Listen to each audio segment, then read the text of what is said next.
Alrighty, welcome everybody to another bi-weekly number 52 here in the post-VSF weekend.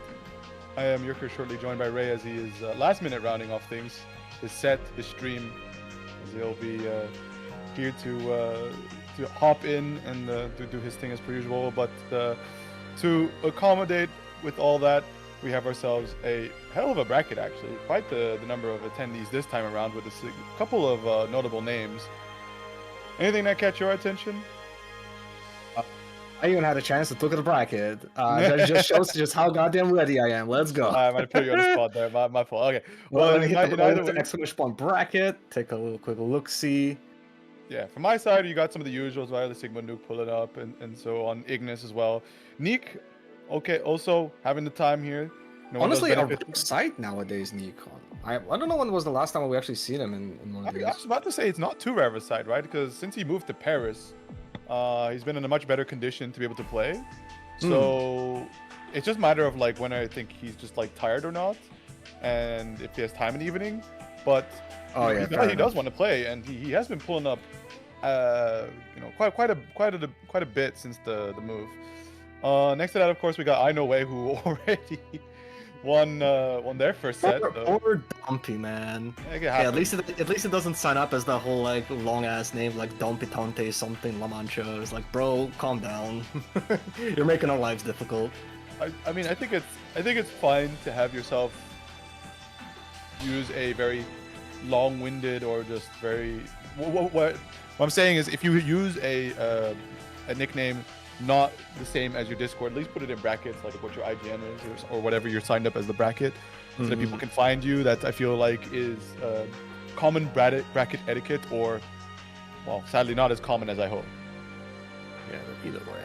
Seems like we're getting ourselves our first match ready now, which seems to be between Mako and...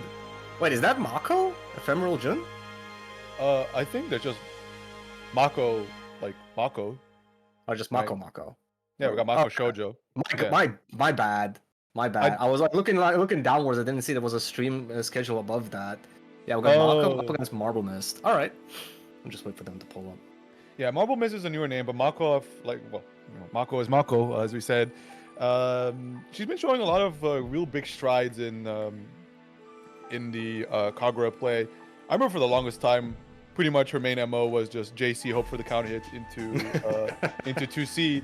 But no, now it's a lot of optimization station, right? The big damage combos, the perfect routing into the mandatory 4 to 5k damage that you have to do with this character, because otherwise all the drawbacks to him, they simply just don't really become that worth it to pilot if you aren't.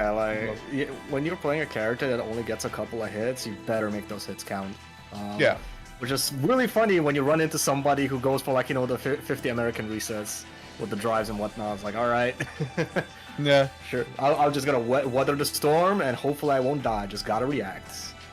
Yeah, that's like definitely one of Kagura's main benefits when he does get in, is that he has one of the stronger layer ones, being that a lot of his moves require specific responses to, and it's not like there's a good portion of it that is simply just react, try wait out into like the 5DA backdash, but even then, right, it doesn't become a clear cut. Like, you can kind of take your turn. It is the end of the Kagura's turn, but it's not an outright punish.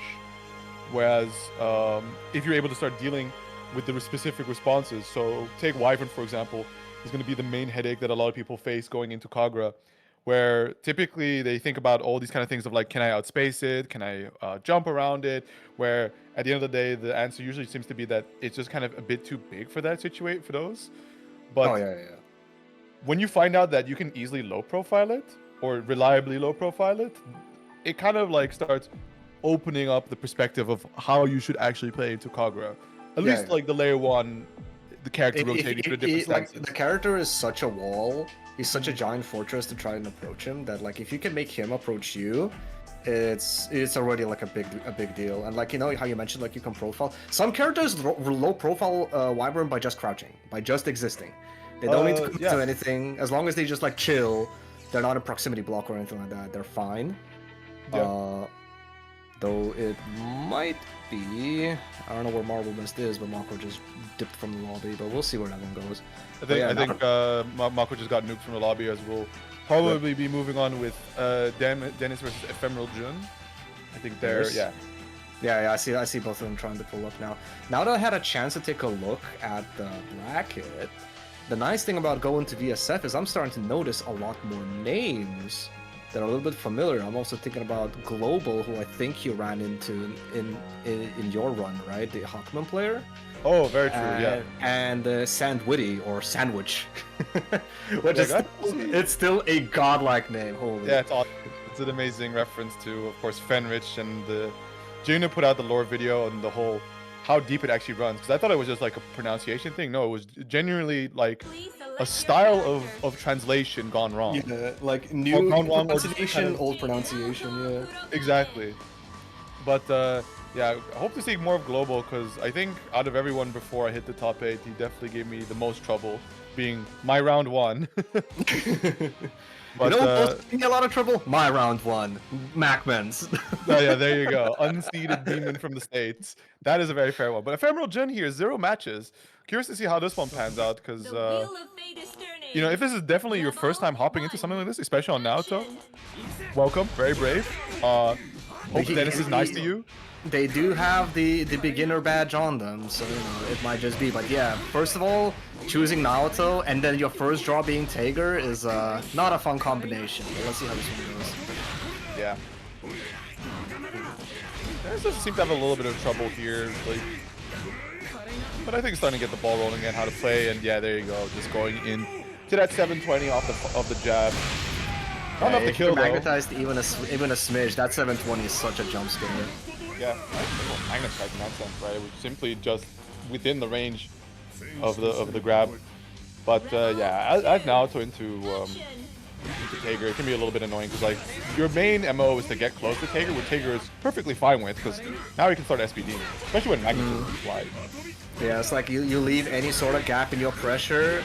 That one gap with IB can turn into a 3-frame gap, and you know SPD goes through that. You can of course try to do stuff like, you know, a lot of like jump cancel type of pressure, but a Tager has the health to just bet it on like YOLO 2Cs or like you know, 2 anti-airs and whatnot. Yeah. Oh, and that's one of the problems. Like obviously Naoto wanted to go in with all them dash and hand specials, but like you're grounded.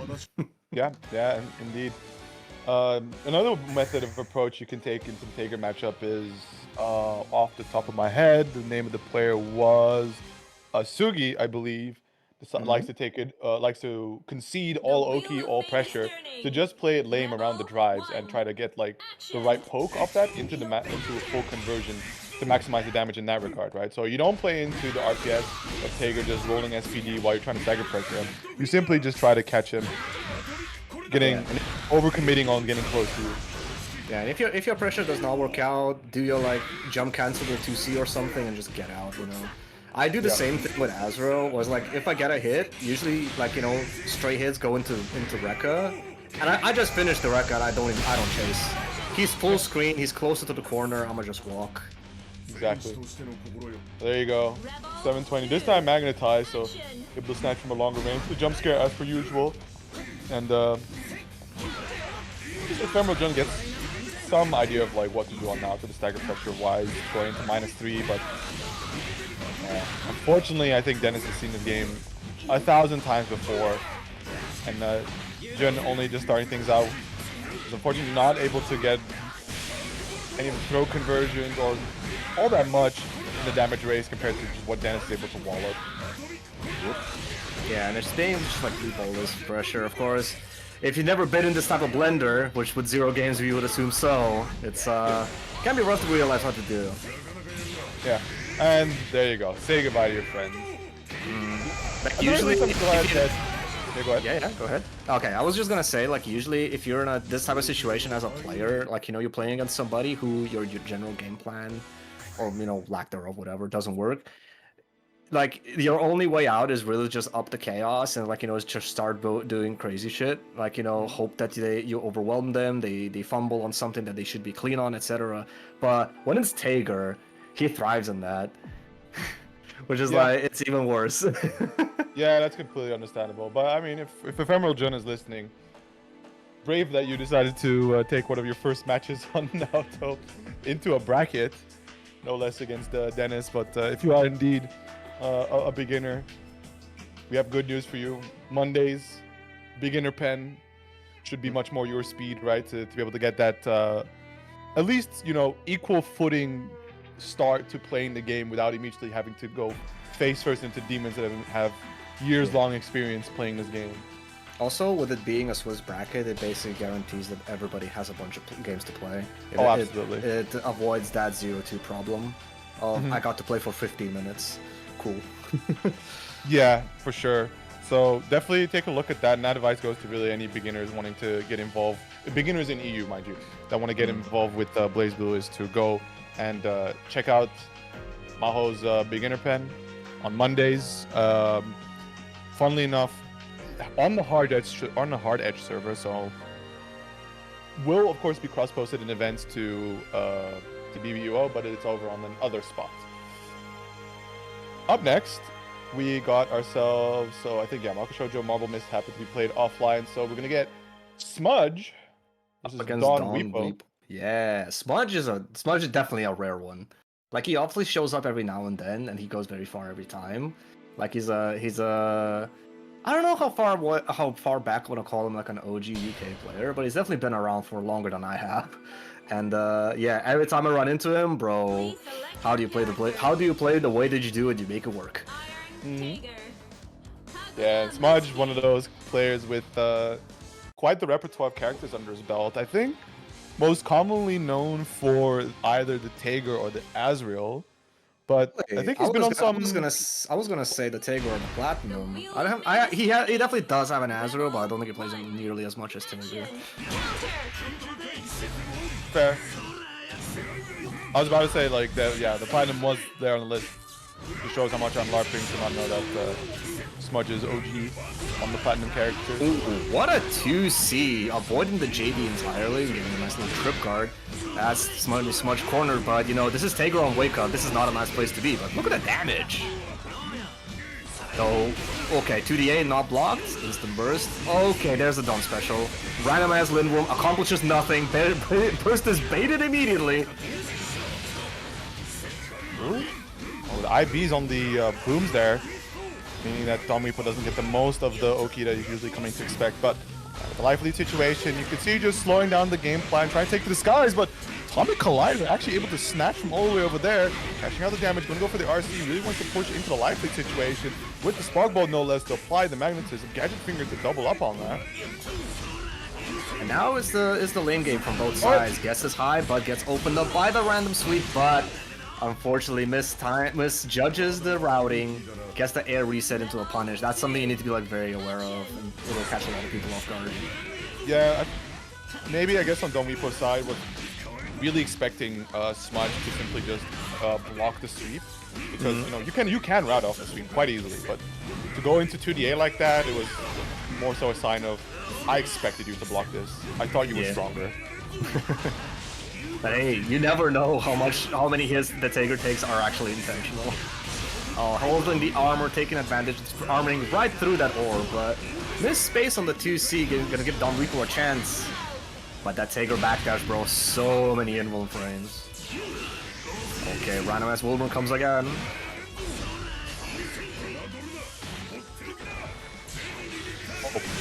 What? That works too. Yeah. You can just wedge catapult into Astral. It's probably one of the easiest setups for it. But that's so unnecessary, bro. I feel like you can make the argument that 99% of Astrals are completely unnecessary. Only those where you're like, you do a weird, like you get a jab confirm, right, that the combo wouldn't kill. That's on a lot of characters. But for the rest of the Astrals that get used out there, right, that's just pure BM. So might as well let them know that you 360'd into 1080'd. How much is that all? They just kept churning. I never stopped. Kept churning, yeah. It never stopped. The wheel of fate is turning. Rebel 1. Let's see. What else is happening on this? Oh, Ame showed. Oh. Okay. Nice little start. Oh, double scaling though on the 2DA, but nevertheless, right, Kagura can do no wrong. Even if you happen to just go for the SMP on one of the stances. So Kagura also one of those characters that has the condition of his drive having SMP associated to it. It's mostly because like you can genuinely think about his drive follow-ups as specials. That's true. But I mean, it's kind of a case of, oh my god. It's just kind of a case of balance that thankfully Arc has decided on a few characters. Like, yes, thank god Kagura has SMP on his drive. Similarly for Hazama, right? Imagine him just doing all these chain moves repeatedly. Burst safe, right? Ever. Mako talking about some bottom one move. It just went straight through Spark Ball and killed Smudge. Wait, so is chain all of it SMP or different chains like all have different SMP? If you use the same chain, it's SMPs. So if you I do see. 5D and then another 5D, That's interesting. yeah, it's because you can kind of do for like a lot of combos. I think it's 60A, microdash 60A like 3 times. I see. Yeah. Azrael, another character with one of them drive SMPs, because otherwise his overdrive combos would just be mashing 2D over and over. Yep. Some smart thinking. Not something you really attribute to Arxis all too often. Damn, just like that. What a backdash read! But not gonna work out. Gonna be this out on the punish. But with this, Smudge is gonna get that nice little side switch. Gonna start catching the damage. Goes for a reset. Wait, reset? That was just purple. Oh, was that a purple throw? My bad. Yeah, I think that was air throw. I thought that was a air command grab. Either way, gonna be on set point now for Smudge. So team mash. Oh, yeah, that's the Taker classic. Pull him in, scoop him up. No IBs on the side of Don Reaper. Missing on a little bit of meter you can get. Yeah, but yeah, but at the same time, like, oh my god, I'll get to my point later. Smudge still's trying to break. He's so fucking hungry for this burst! Stop, just finish your plate, finish your food. It's overdrive now. Oh my god, no, Weepo, please. I'm pretty sure he could have. Hey, at least, you know what? I'm happy that Dawn Weepo never bursted, because that's the one thing I always scream at him. Bro, learn to use your overdrive. I beg you, please. That's for sure.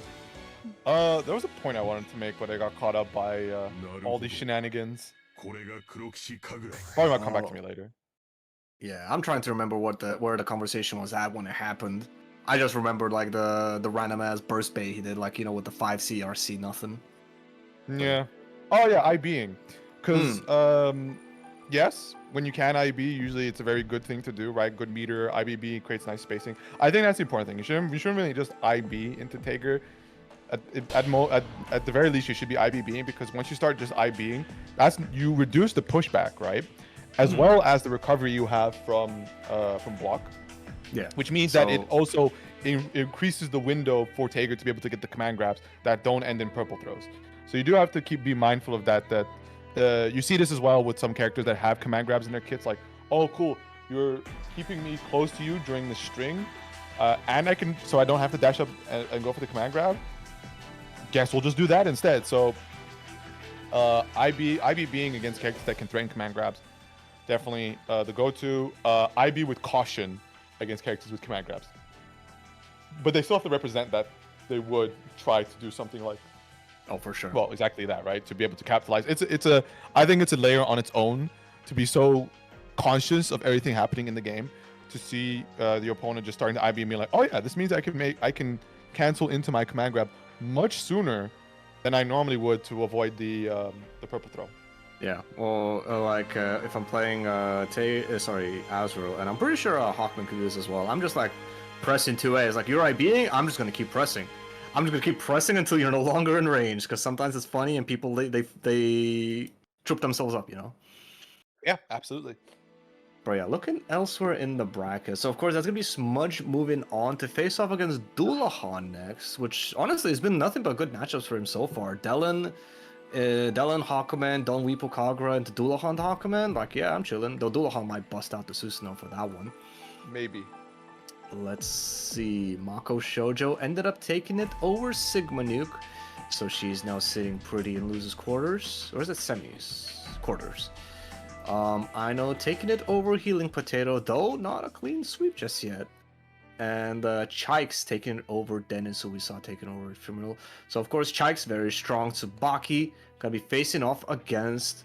Oh my god, is that Panda? We have not seen Panda in a while. Yeah, Like I know it's it's weird to say that, but like Panda missed out on like 2 or 3 of these, and that means we haven't seen him in like half a year. I feel like Neek may have had an impact on that, right? These two, I think they are very storied in when it comes to the overall grind in BlazBlue. Being I think they're each other's rivals, right? Really pushing one another to the absolute limit of the game. So, maybe Neek just trying to get his old buddy to get involved again because the game is really good. Yeah. Trinity on the horizon. I've talked to Alex Arxis. The game will be saved. Do not worry. And you know, in the case that it doesn't, like you know, we may be enjoying the last couple of months of BBCF2 before the BBCF3 drops. Indeed. By that point, I'll have long moved on to Tokon. Oh hell no! This I'm chasing the leaving bag. all for esports. Either way, Here we go. Drave and Hyaxel, and what a round start we see. Round start dash 6D, Drave with the reaction of jump cancel, but a lot of small tiny little hits for Hyaxel. But what a read with the dash up 2D. Yeah, Oh, Trinity God. Connecting there though before the explosion means not the greatest starter, but yeah, Hyaxel just plays a little bit too fast for Drave to try to keep up. Attempted a bunker blow, but no. Sadly, armor properties, which That was a 20-second round. it just kind of puts together how annoying of a character Bang can get, right? With just infinity options available. Thank God one of them isn't a DP, but Sometimes If he had it feels worse. Like you know, drive explosion, Lamau on oh, plus. for I was sure. like, I feel like if he had a DP, the matchup would be significantly easier. Because you just block one of those and kill him. yeah. Of course, you can try like go for the grab, but like they might be spaced out and whatnot. But either way, nice little DP whip from Drave, trying to keep Hyaxel trapped in the corner. What else we got? Gonna be routing into Bbeuobi.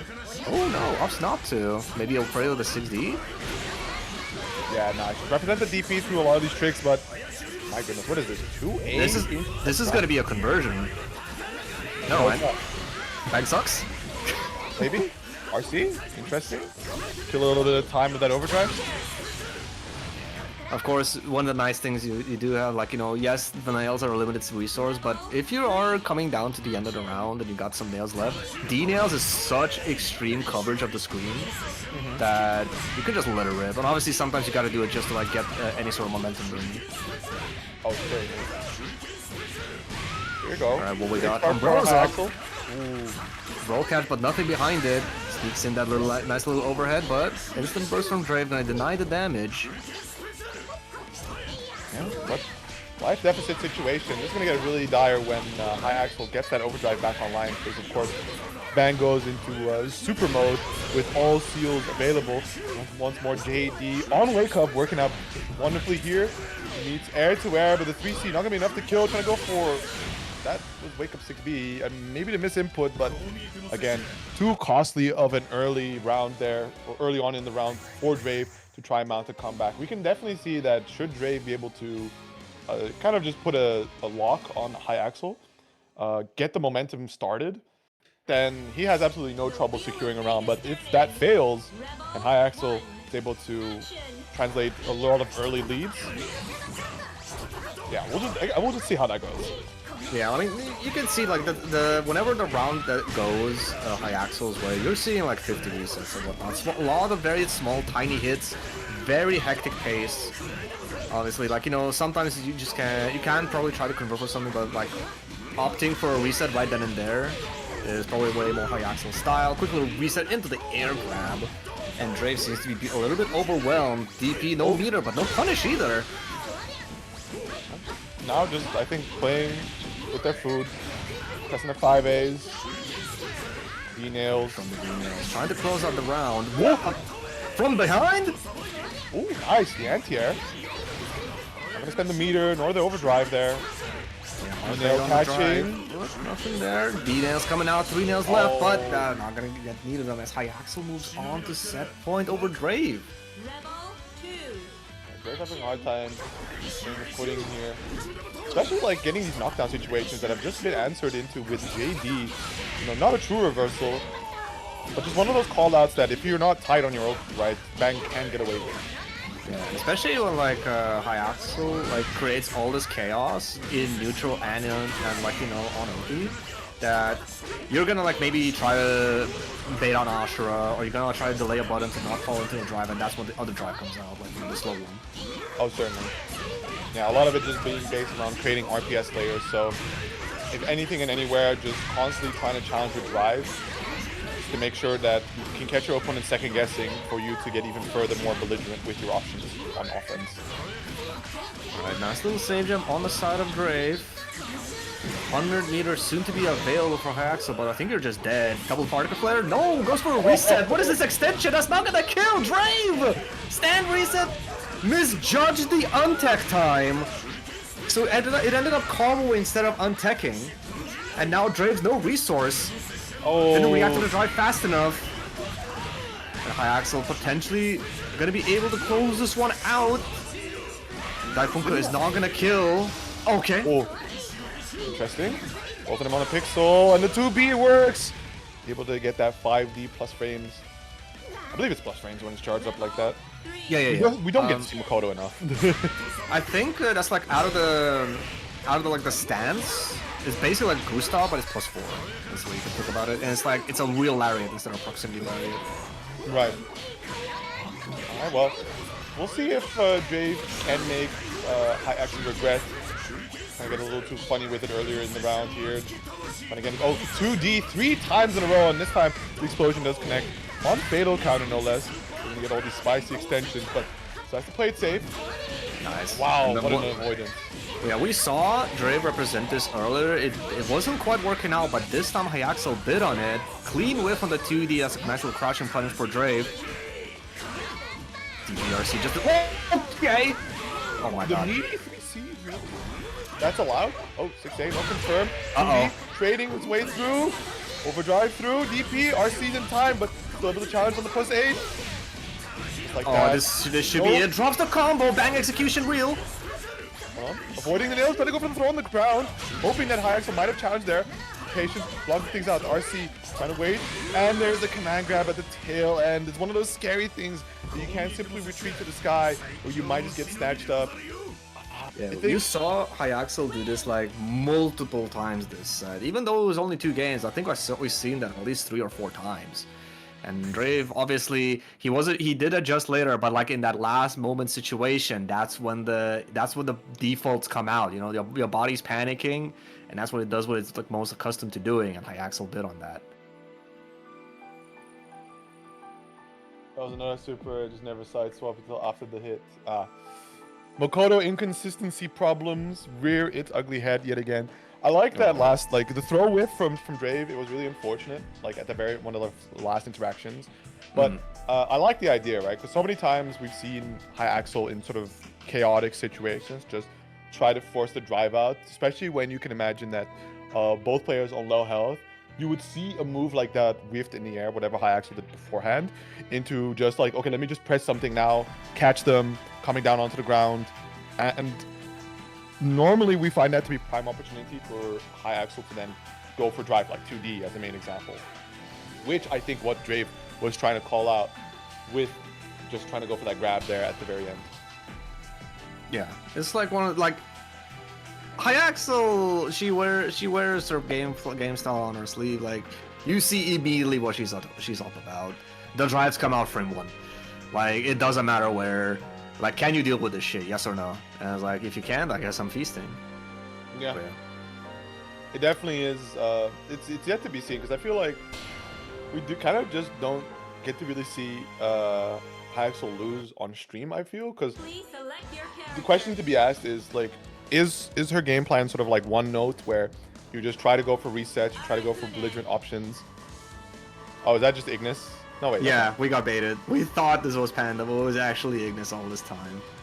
I feel like I saw Ignis just signed up as Ignis though. Doesn't look like it. Maybe it name swapped just throughout the bracket. Oh well. Making our lives difficult. Here we are. Panda's still missing. If anybody If has anyone seen the like Seen a Viking Israelis play. in London, please contact me. Contact this number, right? Contact Hoon at BBO bi-weekly. We'll get you a reward for his safe return. Action. But yeah, Ignis up against Chai. This is a matchup that's like been in grand finals before, but this time it's not even top 8 yet. That's crazy to think about. Yeah. Ignis, though, on the other hand, seasoned veteran of the grand finals, sees either winning it or losing it, but always make it a close match. No, nevertheless, gonna pop into that overdrive. What little curse he had, immediately coming into fruition, putting Cakes in the corner. Yeah, just trying to make as much chaos as possible with the wake up OD, but Jikes gonna be able to reverse the situation on himself, and 5 stocks available now, active for like any type of hitch should be enough to kill Ignis here. Bananas out for the lockdown, let's go. Buys his way in, but found the spot to mash. And when Arakune finds the spot to mash, you are in despair, because now you're blocking curse. Disparage, yeah, and what kind of mix-ups do we have here? Oh my god. Unfortunate situations. One counter assault clashing, and then the burst completely whiffing on its target. Not even a case of just Ignis being able to block it due to disjointed pressure from the insects, but no, just clean whiff. That is tragic. Like, all those resources melted away. What now, though? Ignis trying to make stuff happen with 214B, but Jack's not biting on it. But another tag going Ignis's way, and Jax will have to represent some of the best defense you can get. See how that goes. No red. Not connecting, but one of the many thereafter, though.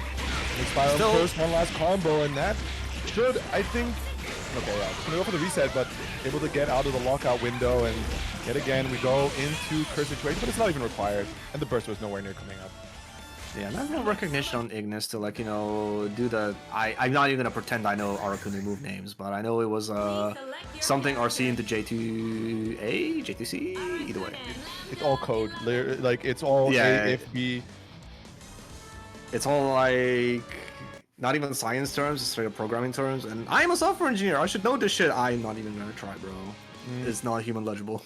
It's not, no, it's what happens when you peer into the boundary, right, looking for the blue, for the azure. You turn into goop and you start making up nonsense code. AI hallucinations, that's what probably quite possibly what Arakune is in Lord, is AI hallucination. Well, we'll see how it goes. But Jack's wasting no time, instantly switching to the Lambda, which we do know he has been picking up Lambda to try to deal with some of the worst matchups for himself. And I don't know how bad Arakune is for Tsubaki, but honestly, oh god, I got thrown out. Are you guys in game? Yeah, hold on. Oh yeah, Lambda, I've seen a lot more people getting interested in the Lambda character. Funnily enough, just as Monarch is hopping more on the new, but I feel like it's the kind of flavor that people look into when they are running more of a longer range control character. So you obviously think about the drives of the Murakumos, but at the same time still kind of retaining the traditional pressure that they're used to, right? So Lambda kind of falls in the in-between where one, yeah, she can kind of control space pretty well with her drives, and on the other hand, her main opening is always going to get nice and close and start doing stagger pressure, and occasionally Act Parts to try, right? You can do that quick 50-50 reca. Yeah, for sure. And it's also like, I was gonna say, like, even if your matchup into Arakune is like decent, Arakune suffers so much from like extremely polarizing matchups that if your sub just happens to be like one of the Arakune's like 9-1 matchups, it's like just win it. If you can prevent him from playing, it's like way better, and that's what Trax is betting on, but I don't think it's working out. Nope. I got it, and like 10 seconds later I see an ult F4, alright. The replay has been nuked. Nobody will be able to ever study how to beat Lambda as Arakune. But yeah, I jumped into a stream game and I was like, cool, I'm streaming, I've jumped into a random lobby, free-for-all, playing this Azure player. He rage quits on me game 2. And I'm like, oh shit, clip that shit. I look at my stream and it was like, it had an overlay on top of all this time. So I was like, no! It is gone. It's so over. Something that we can lose pretty easily, however. I don't think, well, maybe lose is not the right term for it, but match Reno code, right? We still have 30 left to be claimed. We already got some very generous contributions to the pot. And okay, also a lot of people hopping in here without really needing to be told what to do. So I appreciate everybody getting involved in that regard. But for the uninitiated, of course, there's the link in chat, right? !Matcherino. Just grab yourself that link, head on over, hit the claim goal button, sign in if you haven't done so. You can see all the many different options for you to log in. Looks like they actually got rid of the Supercell login, which is kind of funny. But you used to be able to do that, right? So if you had a Clash of Clans account, you could log into Matcherino and claim a code. But do that. Just takes a few seconds of your time while waiting on this next match to hop in. And once you've completed that process, you'll contribute 25 cents to the prize pool, right? It goes a long way to supporting these players who come in here every other week to give you that prime BlazBlue action we all so covet and crave.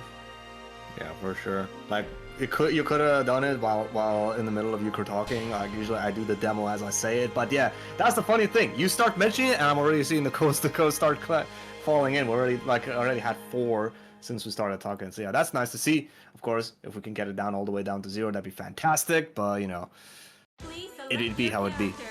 Next up, we got ourselves a match between Mako and Nick.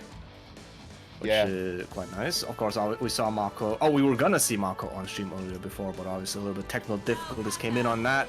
So we'll finally get to see how she does up against Nick. Of course, representing the Taokaka forever and ever. This is pretty much the most quintessential like B versus Fly Swatter match, right? Yeah, absolutely. Like the hard part for Kagura dealing into the likes of Taokaka is the fact that is the anti-air game quite committal, right? BFAF requires you to commit to standing still or doing the funny run charge, right? But that doesn't really contribute into any meaningful way into the matchup. 60 is most definitely not a response. It could work, but I would not rely on it. And other than that, it's just you have I guess your strongest anti-air in all this is your 5A, right? Phenomenal tool for Kagura in that regard.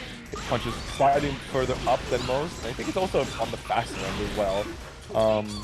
So hopefully it comes to pass. Don't forget the JA as well. That's true. A couple things to represent.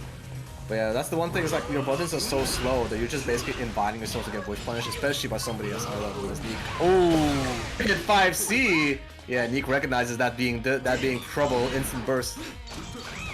Yeah. On the other hand, though, right? I think we call it the Fly Swatter match. Beyond just the buttons that Kagura has, Taokaka does in fact have a very low health pool, so probably the Kagura character with the right starters can 2-touch. Oh, I think so for sure. Like Kagura can definitely 2-touch Tank KK. I'm pretty sure that there was a challenge on Twitter the other day. This is like years ago, where people were seeing like, can your character 2-touch Stagger? Like, you know, round start situation. Doesn't matter what type of starter they're getting, like, can you just 2-touch Stagger? And it's like, that was pretty fun. And I think most characters can. It needs to be the perfect starter, but speaking of perfect starters, can't forget that despite the character being typically considered low damage, Taokaka can compete, of course, given the correct starter. So far, we see Nick currently suffering under the damage here of Kagura. You can see just, you know, what it takes to really start cooking, but I think that was 5EA getting mashed out by the low, so great awareness from them.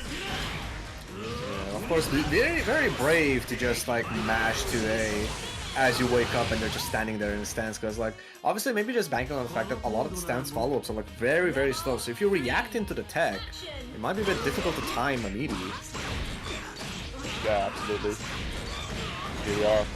Neek now off to that start. We saw Mako being able to make the maximum out of a round start momentum situation, keeping Neek tied in the corner the entire time, but we've also just seen Neek completely rounds Mako. So should they be able to just keep her locked in the corner, and the 5VC securing the side swap as well as a insane starter. Brave on Neek to not go for the burst just yet, possibly considering hanging on to it for the overdrive. I mean, Taokaka's overdrive is nothing to sneeze at, but of course Kagura, such a giant problem with this once he gets them hits, sneaks in the 2DA, but too far for the 5B5C to connect.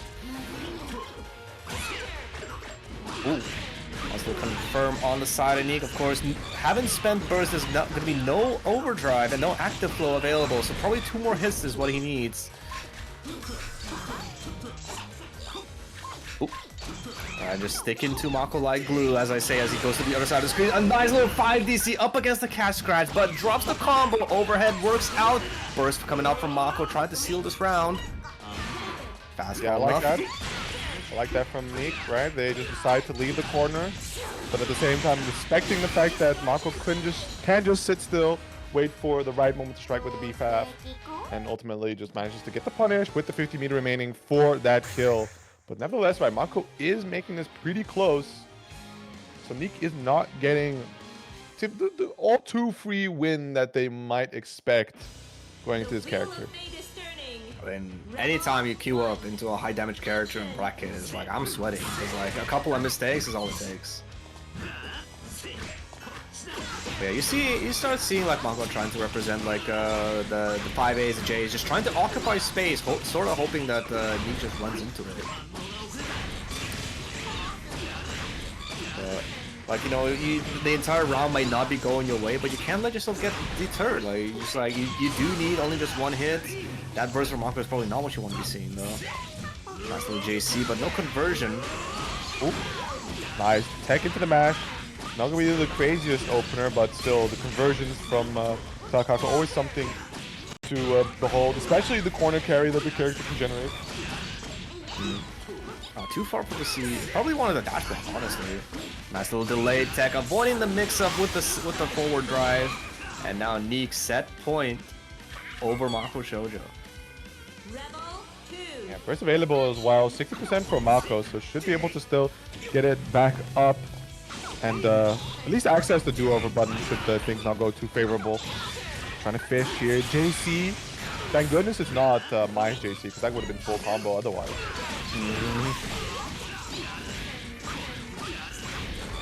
A nice little conversion off the confirm for I said, you know, for Neek.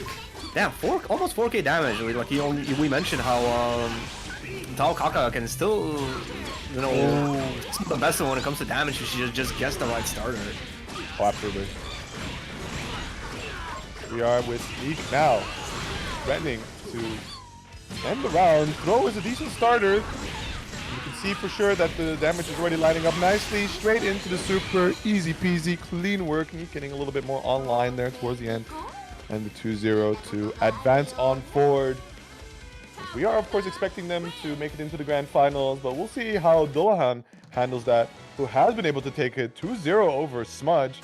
We were considering earlier that Smudge was having kind of the streak of favorable matchups, but in this case, don't know what the pick or how the picks went, but Dullahan is always representing quite the roadblock here when when going into Hawkman players. Yeah, I mean, like I said, I feel like Hawkman is a really rough matchup for versus Tager, so he may have busted out the Susanoo, but we don't know. Maybe Smudge took out one of his other characters. But oh, that's true. That's true. Still not the last, potentially not the last we've seen of Smudge. He still has a little bit of a hill to climb to make it back onto stream on Loser's side. In the meantime, we're gonna wait for our next match, which should be wait, that just happened. It should be Ignis and Aino, which is another Grand Finals tier match that we're seeing. Though this time it is actually in top 8. But while we wait for them to pull up, elsewhere in the bracket, we see... Okay, this Dominican Broly guy. I've heard this name before. I don't know where, but it's like, some people are saying like, bro, who the fuck is this Dominican Broly guy? But yeah, either way, Don Weeple ended up taking out Dominican Broly. He's now facing off against Chikes. We've been talking about how Smudge ended up being taken down by Dullahan. He's now facing off against Dennis to see which one of them stays alive. Dennis, of course, eliminating Global, so we will not be seeing him today, unfortunately. Drave is up against Healing Potato to see who faces off against Mago, who just lost. Other than that, it's most like the bracket's moving relatively fast, though. I think we may be a little bit too fast on the winner side. Well, we'll see. Obviously, after this, of course, we will have Neek up against Dullahan. Just give them a little bit of a break. But yeah, we'll see how that goes, right? Because Ignis, of course, playing a high momentum character, definitely able to go into speed running activities. The wheel of fate But is the opponent here is not gonna make it too easy, especially I know, right, on the Izanami, where similarly getting a taste of your own medicine into the lockdown city. Yeah, I was just gonna about to say, like, you mentioned, like, Ignis running like a speed run or a very momentum-based character. Izanami is definitely one of those as well. If she like gets a knockdown goal, she can just loop that shit. Instant command representing that early first interaction. I had a really funny chat with somebody picking up CF, wanting to play Izanami, where she was wondering, like, what does this command grab do? Like, it heals her a little bit, it gives her barrier gauge, steals from the opponent, like, I guess? And it's like, yeah, just activate this and see what happens. And she kind of lost her mind. Yeah, like a lot of the Izanami design is like she has holes, but they are patched up with bits. And the thing is, I think it still overcorrects. Like they still so strong. Yeah.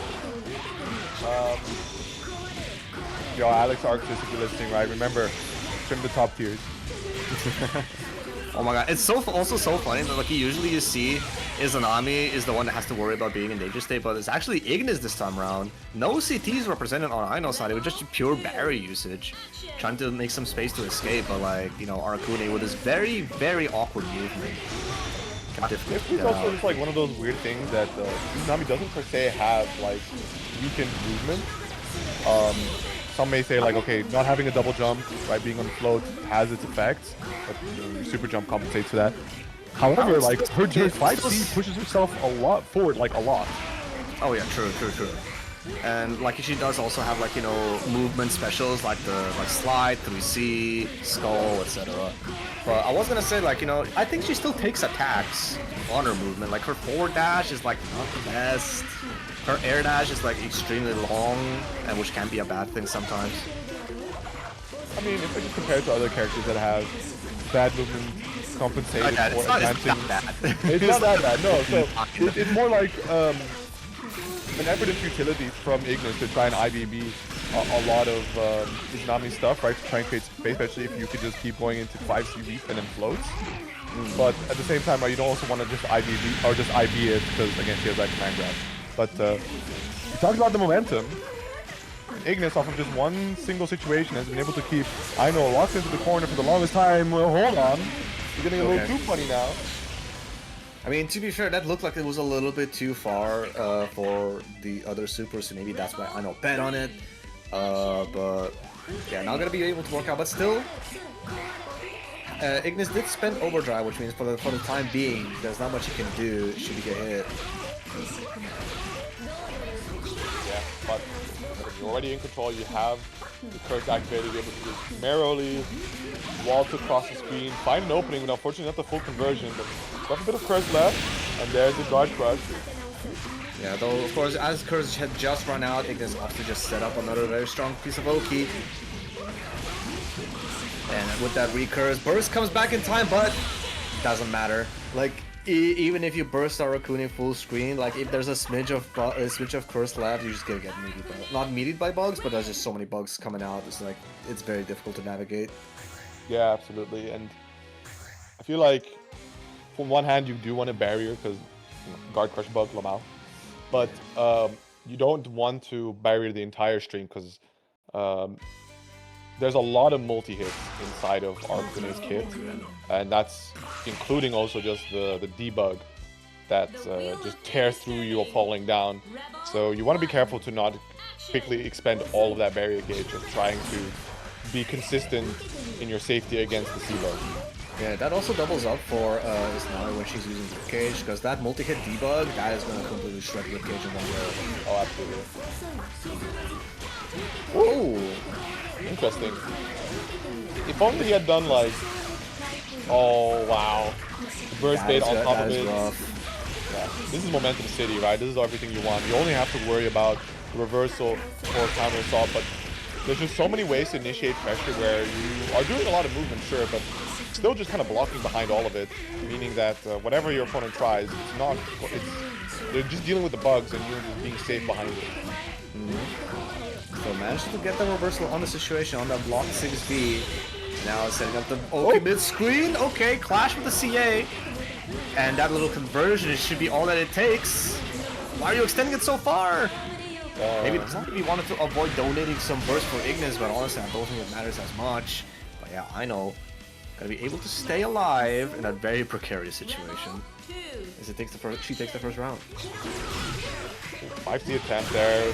Doesn't even get the whiff punish. Immediately, I'm going to take the opportunity to press forward. The early burst from Ignis.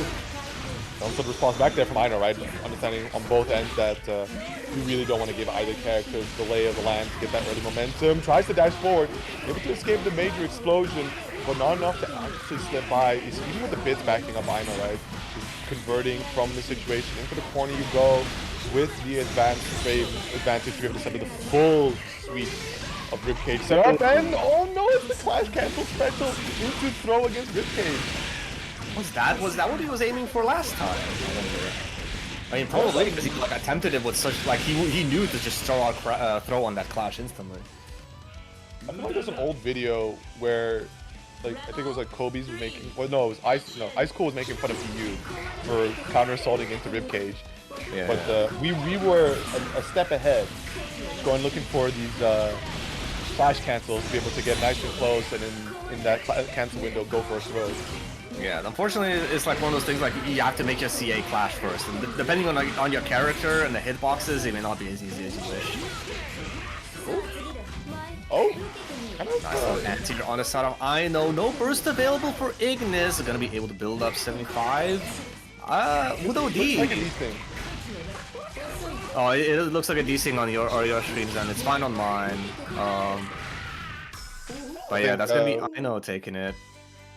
Yeah, so and I had the same desync. Oh, that's unfortunate. So we wish that the new branch may have fixed it. Oh, actually, wait. Are you guys on the new improvement bot? I don't think so. Oh, well, there you go. It was not desync for me. What did I say? You should have updated. But yeah, yeah. Shout out. Of course, it's not the LibreOffice branch, which is the unfortunate part. The cam branch, yeah. Yeah. But it seems to have most of the features in the LibreOffice branch anyway. But yeah, it seems to be working then in that case. Yeah, you're on the LibreOffice branch. That's unfortunate. I posted the thing in the channel. So if you just scroll up a little bit, you should find it with the GitHub and everything. But yeah, hey, first-hand experience, it works. Now whether it's like 100% consistent all the time, we don't know. But we'll see. It's a good vouch then, I guess. You know, get to see it work firsthand. Or testimony that it works firsthand. Nice little IBs on the side of Ignis, buying his way out of the weird situation.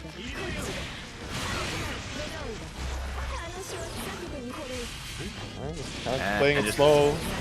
Fortunately, falling straight into the fireball game here. I know way, just under pressure a little bit. Yeah, a bit of a mess up on the float cancels, but not gonna matter. As Kaino's gonna be able to pick up the pieces, get this corner Roki going.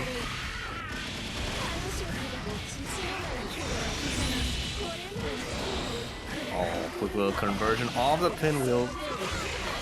Oh, challenges the 6A off the shark. All right, fair enough. Okay, going for the burst here, a little towards the tail end. I know, really prioritizing the first round win here in the final game between them, and he's gonna get it off the super. It's gonna be enough for the kill. Sitting at 0 burst, but you know, considering it's a round lead, worst case scenario, you go into final game, final round, and that burst should be close enough to being active or active already. Yeah, and of course, like, Izanami does not struggle much when it comes to stalling for time. Should she want to? And obviously, I know she is an enjoyer of the meteor memes.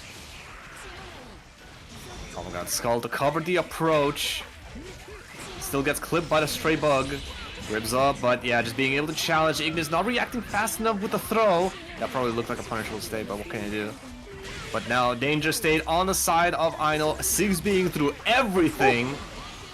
But Skull RC, you hate to see it. It's so strong for no reason.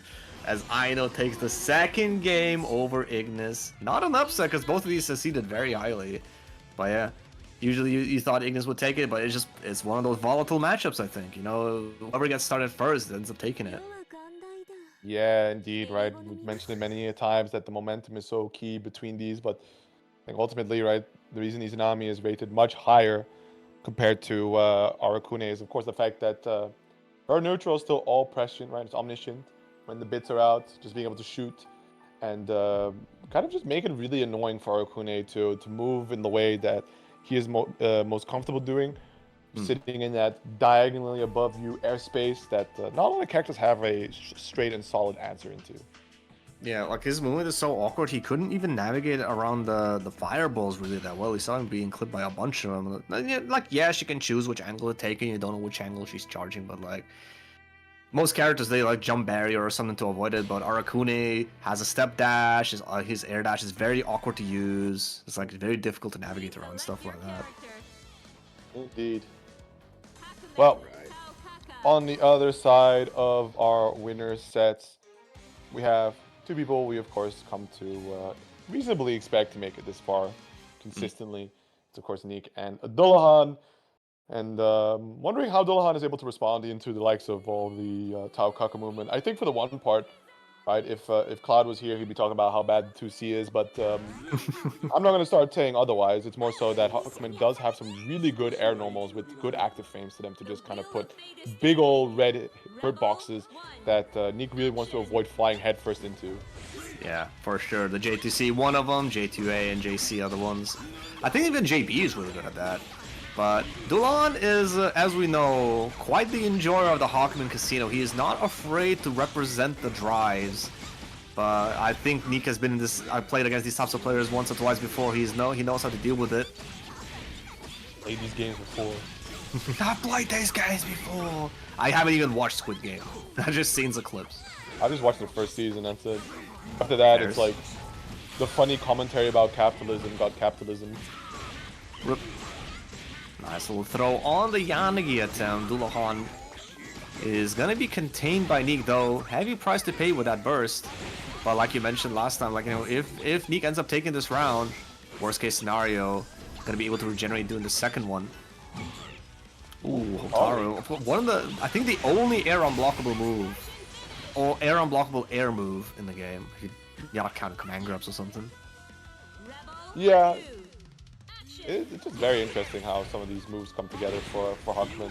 Also the fact that, like, yeah, Hotaru being full invuln. So just, in general, no. I decided that I kind of want to win this airspace situation, which I guess is one of those moves I completely forgot to mention that is going to be kind of a big deal into this matchup against Neek, right? Because it's no longer be a question of timing. If Neek flies at you, you can simply just Hotaru them. Yeah, I actually never considered just how like, is Hotaru that active to be able to, like, you know, just throw it out willy-nilly? And also another one thing is, like, on hit, maybe even on block, Hotaru refreshes your air action, so you're always able to convert it. That is true. Let me check that real quick. Hotaru. It's okay, it's not too active, it's got 3 points. Okay, yeah, that's not that much in that case. You need to be a little bit precise with it. But either way, as we mentioned before, being able to run that second round out means that Neek is back with burst available. But it's looking like he's gonna have to pop it out with this one soon, though no Magatama is available on Dullahan. He needs to stall for time. Neek, of course, knows this now is the time to challenge. But let's see how deadly of a game he plays now that he has life lead. Can more comfortably throw out some of these bigger normals, even just getting up close in the stagger pressure. Not going for the IBs, catches on the Rankar, and yeah, I think it's just damn if you do, damn if you don't kind of burst bait there. Yeah, it's one of those things, like, if you're in a defender situation, you basically need to make a read as to, like, how they're gonna, like, one, are they baiting at all? Two, are they gonna, like, bait it like crazy here? And it's like, you basically try to time it around the burst bait. It's like, it's a really rough spot to be. You'd rather not be there, but, you know, it is, at the end of the day, a decision, I guess. Oh, what? It's so late. What the hell? Well, hopefully Neek can kick things off with some solid pressure here, because yeah, playing into a life disadvantage against Hakumen is one of the more painful parts, because this is where the character can kind of comfortably camp on the other side of the screen saying, like, I'm completely good standing here, right? My meter generating, my health healthy, my overdrive full. And Yeah, you that's gonna come and run into my buttons like 4C. Yeah, I'm just like jumping, I'm doing a falling JC, J2C, I'm chilling. But this is something that Dualhan is actually really good at, representing these like dash 2Bs, which really catches you if you're looking for stuff like, you know, random Zantetsu, or like, you know, trying to IB stuff as well. Like he just dashes up, is like, wait a minute, and then a 2B comes out. I was like, god damn it. Yeah. This dash, all things considered, it's pretty snappy, right? It's not good for stagger pressure per se, but you know, if you're looking for other options, he can just kind of get by you with it, and especially with the fact that it does allow for him to cancel into his air specials. It's always a fun little treat there for you to deal with. Of course, block the Akato, but respecting the drive, and of course Hawkman taking Dualhan taking advantage of that. And yeah, that 2C, nowhere close to hitting, but you know, Taokaka is very difficult to anti, let's be honest. Another clip for the Cloud agenda to talk about how Hawkman 2C is bad. 6A catching, standing there, and yeah, if there's something you can kind of come to expect from Neek is how good they are exactly at converting hits on Taokaka, because you talk to them about this character, and you ask them, Neek, Taokaka is kind of bad. What's one thing you would change? And they would say nothing about like make moves hit harder or give new moves at all. It's just make the combos more consistent. Yeah, I feel like now Noel players would also ask for that. Cause like there's a lot of stuff like when I was playing and I would just keep hearing like, oh okay, this doesn't work on this character. Oh, I gotta do this. Oh, I gotta delay here more, etc. It's like, oh, okay, one of them. True. Either way, top players ask, Noel players did. Yeah, with 100 meter available, there was gonna be a dead Hawkman no matter what happened. Went for the throw reset, Neek with the awareness, popping that overdrive, and gonna be on set point. Is it? I need to pull up the stream. It was Dualhan on set point. Yeah. I see. 6D got off of me. Ooh, nice little counter hit, Gura, and gonna get that combo going. Not that much. It's actually crazy to see like you get a throw and it's only like 2.5 kill. Makes me consider things. Whoop. Oh, what an anti-air. That looked like it was a back hit. Nah, okay, that's just how she looks. Still, nice little 3k damage. Wrapping the like nice little chase as well. Ooh. And that's the funny thing, like your pressure string is your fuzzy string. So like, just do it. Oh, but with that quick little confirm, gonna start representing some of the damage that Taokaka can do. There was nowhere. That was so much more damage left on the table. That was crazy. Yeah. Neek. Yeah, go ahead. It's one of those Tao specials, of course, from Neek, right? Overdrive into super, and it just tears through you. Yeah, do that early enough, cash in all that unscaled damage. Pop DRC, they're bounced up just high enough to you start doing like 6 C loops in OD. It's crazy. The wheel of fate is turning. Righty. Rebel, one. Final game between these two. Neek's starting to get a footing a little bit more comfortable, but it's still a very tight rope that they're running here because, yeah, Casino King Dualhan still has drives. Of course, one misstep and you could suffer quite the hefty combo. Oh, no conversion on the counter hit, unfortunately. 2 little hits then on that 5B. It's basically an A button, but because of the B, it's like you can Gatling out of it differently. Oh, wow, Yeah. just falling JD again. It's a really good anti-air, Taokaka 6A, but Hawkman is, oh my goodness, yeah, I think this is one, it's not going to kill just yet, but it's one that you don't really burst at this point. I think you're dead. Okay, purple throw Oh, attempt. no, he needed just a little bit, like at least the Agito I think he needed there. But what I kind of wanted to touch on was against Hawkman, Action. kind of anti-airing the character's its own RPS, right? Because you have JD naturally kind of can trip up some options, but also Agito, right? Just a projectile that just goes straight downwards, so beating the head invuln property of anti-airs. Yeah, pretty much. In my notes against Hawkman, I just wrote down like you don't mess with Agito. Nice little IBs, and that is a punish, sir. Good recognition, good read on Neek as well.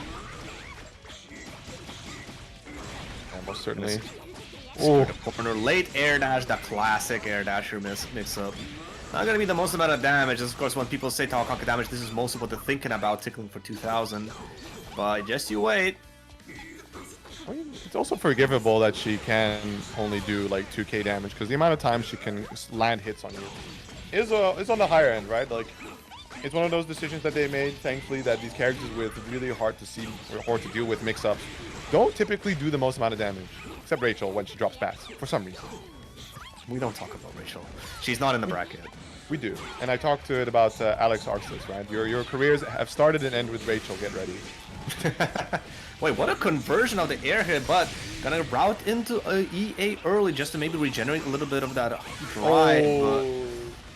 Hard bait on the wake up Hexa Edge. Dullahan just sailing over that gracefully with a nice little punish. Gonna be securing the set 2-1 over Neek.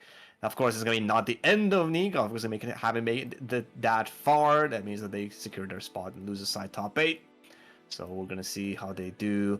Because Neek is going to be playing as the winner between Shikes and Hyaxel. Wait, is this a rematch? No, Maybe. okay, no. You But can definitely start getting into that territory, going into the loser side, right? Getting some small reunions with people you haven't faced off against before. But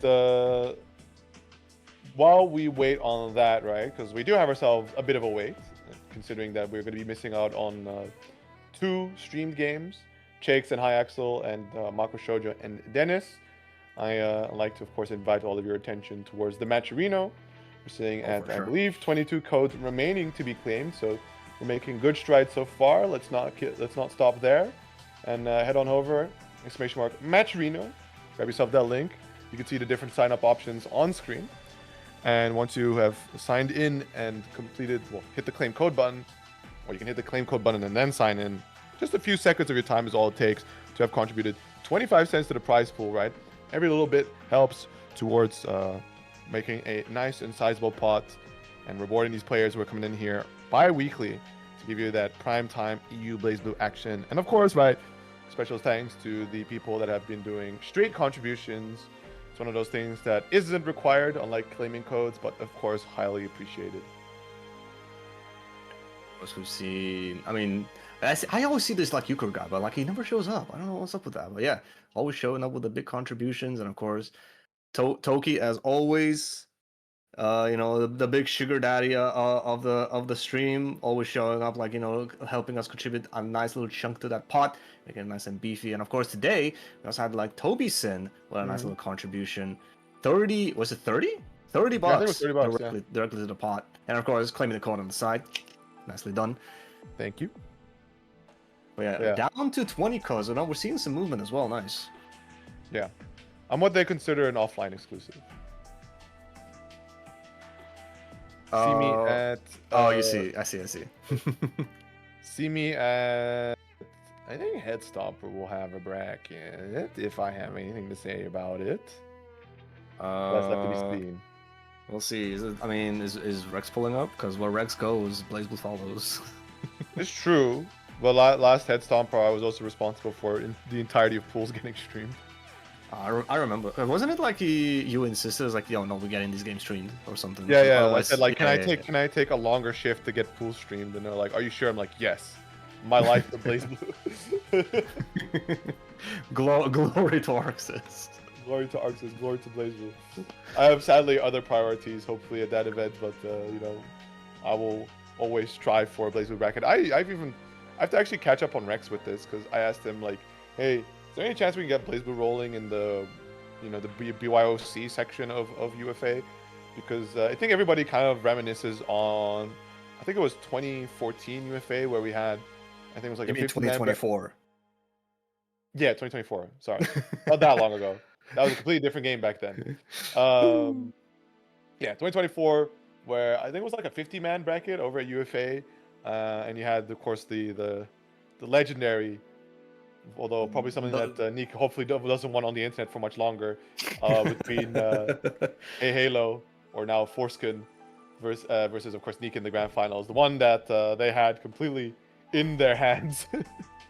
I don't even remember. Was it like some troll shit, or was it like genuine drop that happened? I do not remember, but yeah. I think it was kind of trolling into the legendary lock-in from Foreskin, and I think, like, Nick is also just one of those players that the gas tank can run empty pretty quick.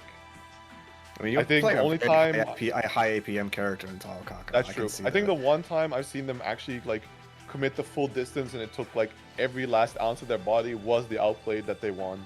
Yeah, Like, that shit was crazy. Nemo I can smacks see- like throughout everything against Sneak. Yeah, because I remember. Yeah, when I pull up the Hazen Crash, I see we're like, oh, I wonder who's here. I was like, Nika's already sleeping, Yeah, already napping. Like, that shit was crazy. the But legendary yeah, napper. I mean, I wish I had a talent like that, just being able to conk myself out anywhere. But like, I need a nice cozy bed, a good pillow. I need to be quiet. It's like, no, I'm too much of a princess. I'm sorry. You're an old man. But yeah, I'm talking to. So I gotta catch up on Rex with that if there's gonna be any opportunities for that, because I can completely understand why UFA doesn't run BlazBlue, because I feel like they're also one of the last bastions for Exert, and it's exactly how that works, right? It's like France has Exert players, right? Like you have notable players that play Exert in France. France only has Morphinique, and probably like some other French players, but like these are the two like named BlazBlue players. So when you start running brackets, like BlazBlue in France, you need to do the thing that LVB is kind of trying to survive off of, the fact that it has international people pull up, you know, because Neek's the homie, so everyone does turn up and tries to make the LVB bracket. But I think once those people decide to for a year not show up, then it really puts into question like, should you actually run a BlazBlue bracket again? How often does this thing happen with, like, you know, oh, they publish a bracket and they just see how many people sign up to see what to do with it? I don't know about the, like, you know, the inner workings of like TOing and like how this organizing this stuff works. At ZF, what we do is we actually cap the brackets before the event starts, so it's like open signups, everyone get in while the going is good, and then we'll kind of like cap the brackets in intervals of 4. So say you have 13 people signed up, we'll cap the bracket at 16, right? So that's the interval of 4 there. And then if you have more than 16, 20. So you cap it based on how many people to sign up to ZF in general. To the bracket itself, right? So why we do that is then we know, okay, this is the outer limit of what the bracket will reach, given like the time we've been advertising, the overall interest of the community, which lets us build a schedule, because we had it more often be the case that like we have the bracket open and we go like, I think before the event starts, like, oh yeah, here's the schedule for this weekend, and then a bunch of people see like, oh cool, my bracket's in the afternoon, I think I can make it now, and they all sign up.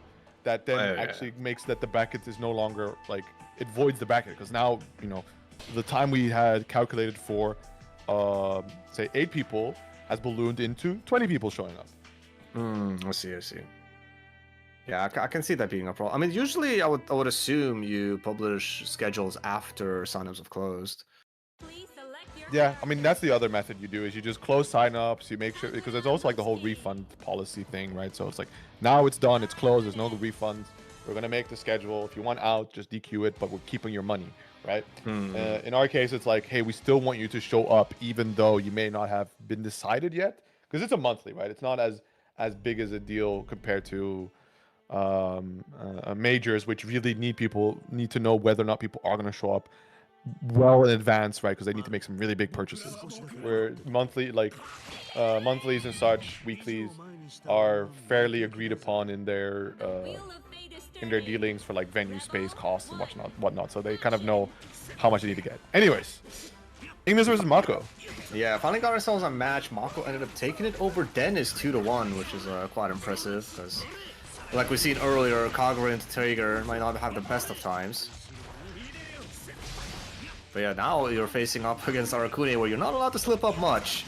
And them Clouds are going to be doing a lot of work building up this curse passively. Yeah, it remains to be seen actually if Kagura has the run speed to actually avoid the Cloud.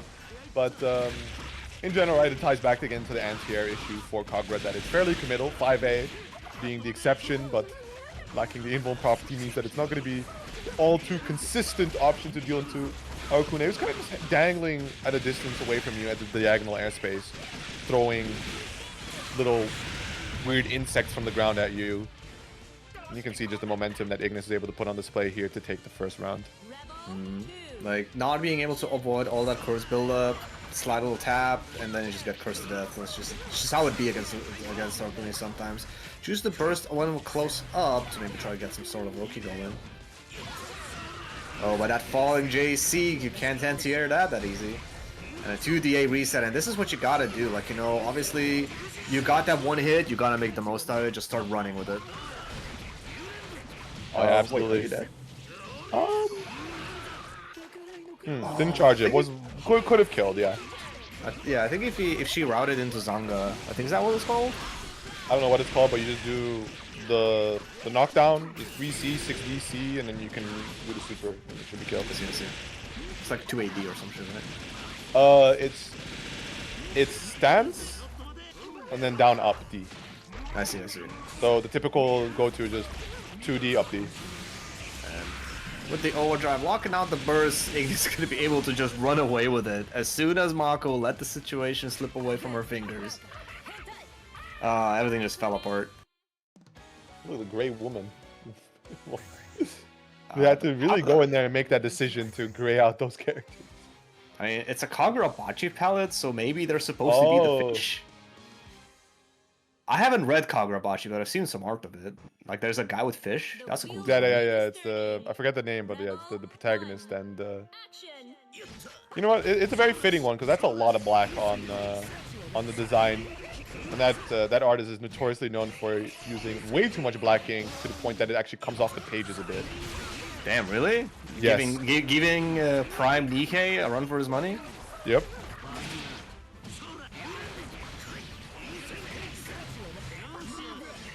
Oh, 6-8 RC just to keep it going. And it goes through the guard cancel. Mako with the hard read. Gonna be able to take Ignis out in like 10 seconds. Oh wait, no, that's 69, not 89. It's not even really like a hard read per se. Like, it's just one of those things that Kagura can route into, and if you just make a hasty response, right, it's situations like that Kagura can really blow you up. So you're trying to match with 5A, 5D. 5DA just slaps you in the head with the armor fatal counter. You try to go for something like a DP, 6DA's got that body in full, and now you've got fatal countered again, right? So you do need to know the right responses, and you do need to be very mindful of which stances have already been used up by the Kagura.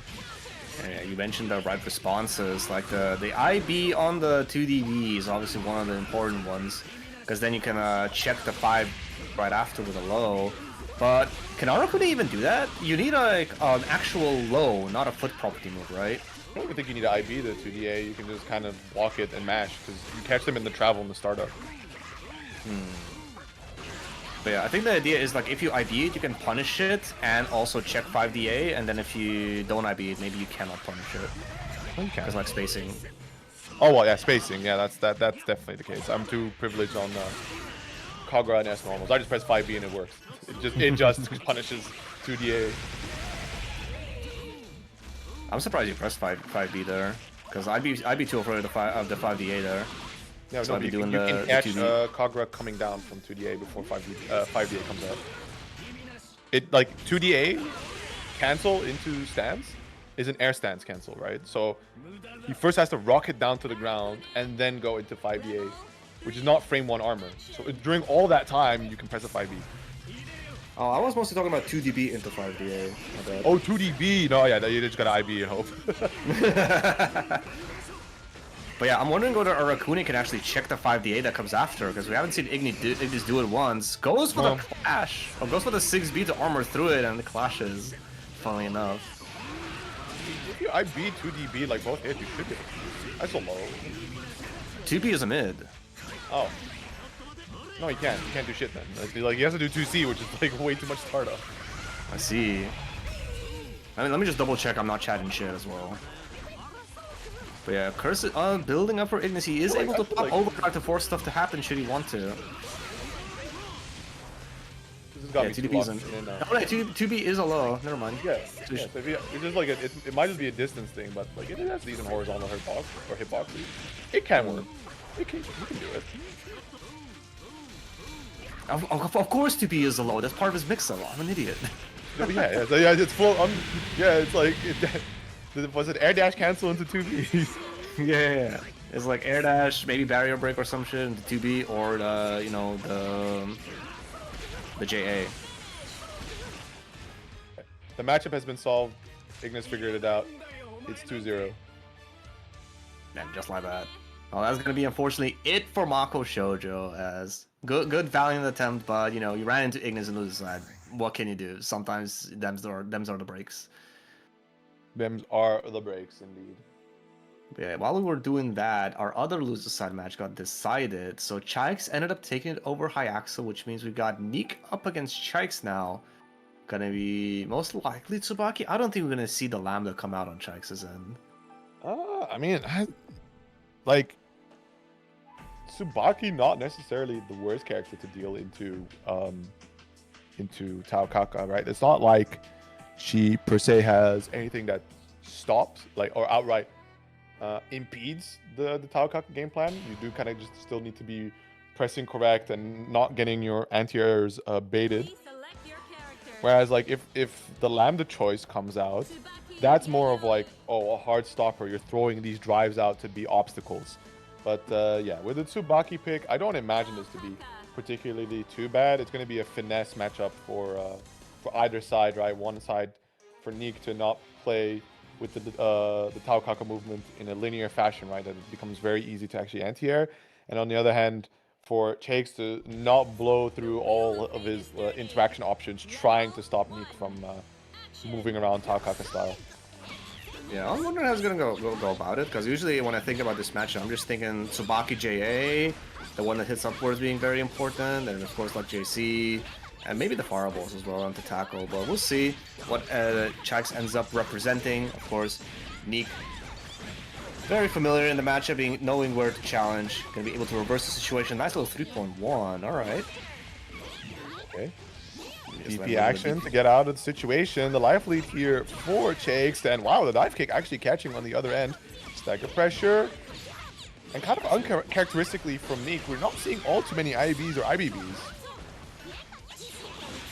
Well, it might be one of those things, like, you know, you mentioned a gas tank like being susceptible to run out. This is quite deep in the bracket. No, I don't. I would rather hope that the Neek is not gassing out just yet. Nice little fuzzy block. Oh wow, just one. It's like that's the thing. Like Taokaka has like 3 jumps. So it's like, all right, they've got to wait for the first bait, then the second bait, and then they just do one jump into. It's like, okay. Yeah, it's all the conditioning behind the movement of Taokaka, right? To just constantly get around, try to frustrate your opponent, and at the same time, right, it's exactly as you said, they kind of just consider situations where they're like, okay, Taokaka's going to do a lot of jumps. I can wait. It's like, nope. Here I come. Not to mention, they gave her a fastball too. She needed more movement options. A nice little confirm into the Hex Edge. Neek is going to take the first round over Chikes. That actually went quite the distance, like once like both characters started stalling. Yeah, but I think Neek has already represented a very painful thing here for Chakes. The fact that Banana Super isn't going to be the free lockdown that Chakes is accustomed to it being, right? A lot of times you see players just go for the jump block to at least mitigate the 50-50 that Chakes could pull off from it. But at the very least, right, the Banana Super will push the opponents in the direction that it was used into, right? So that is corner pressure. Yeah, but that's absolutely for sure. But though, like you said, in this matchup, if it's not done on lockdown, like not done on Oki, he can just easily navigate around it and still have air actions to avoid anything else coming after. Ooh, but it might be one of those things like, you know, you just throw it out to limit their options, and then maybe you try chasing the way they try to dodge it. But honestly, if I'm Chikes, I'm just like, I'm gonna use my meter elsewhere, DPRC, damage, etc. Yeah, I would agree to that. Not necessarily is really the plan for Chakes to try and be a impedance to the plan of Taokaka, right? You just kind of want to be in the right place, the right time to respond with the right move to just try and tag her and then just keep her trapped in the corner forever.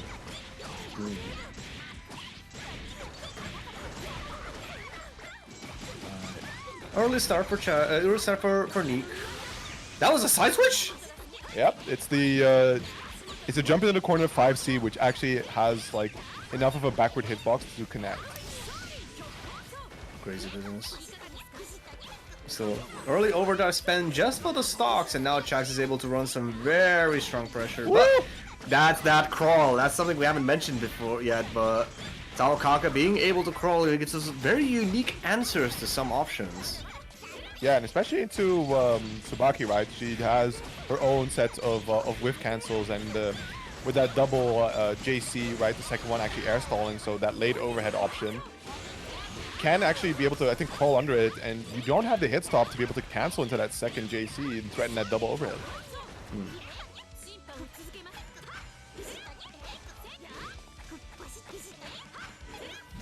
Nice defense, and of course you mentioned the uncharacteristic not see so many IBs. We've seen them come back now. Exactly. Also, as you mentioned, the nice defense, it unfortunately falters. Run into the Hex Hedge. It is blocked. The attempt there from Chakes to try and avoid it. And no, we're not going to have any of that. We mentioned before, like, how you need to lab out your answers to Tsubaki DP. That's an answer, you know, just jump in air, throw it. Sure. Just don't block it in the first place. Yeah, if you're dealing with all the cancels that it has. One way around it, I suppose. No, overdrive, but it's still Neek's control, and with the opening no less. Painful side here for Chakes, having to just be combo watching as his overdrive gauge drains. And okay, yeah, man. Sure. Sure. Whatever you say, Nick. Was that the Devil's Corner steal? Maybe. Oh, okay. I think that answers how this one went. Quickly confirm. You know, some people hit confirm their strings. Chax can confirm himself dying into Alta 4. Doesn't even want to see maybe if there's going to be an uncharacteristic drop, but understandably, right, there's just too much health to get through against Neek. And I mean, with I a character always like Taokaka, we talk about the versatility of like all the air movement. Imagine now having to be on a life deficit and chase this character down. Like, with at least being having a life lead, you can assume and plan around the fact that the character will approach you eventually. But now in the deficit, nah, the character gotta do nothing but just stare you down. Yeah, and also Neek, obviously strong defense in the first place, but also very much willing to play the time. Like, especially if you're playing a little bit of a slower character, I was like, ah, cool, I'm just gonna run away forever now. What are you gonna do about it? Yeah. And it can be, and this is not even just with Taokaka. He does it with Ragna. He does it with Jin. Yeah. Yeah. Smart usage of the not often considered resource, which is your own HP pool. But as you can see, we're going to be hopping into that Aino Dullahan game coming up here, which is going to be our winners finals and our first of 3 of this evening, determining who is going to go into that winner side grand finals, which is a reminder that we are starting to run out of sets here in this tournament. We are nearing a close with still 14 codes remaining to be claimed. So make sure to get that sorted out as soon as possible. Maybe not right now because we're starting this game, but right after, in between, just a few seconds to get that sorted. Aino versus Dullahan.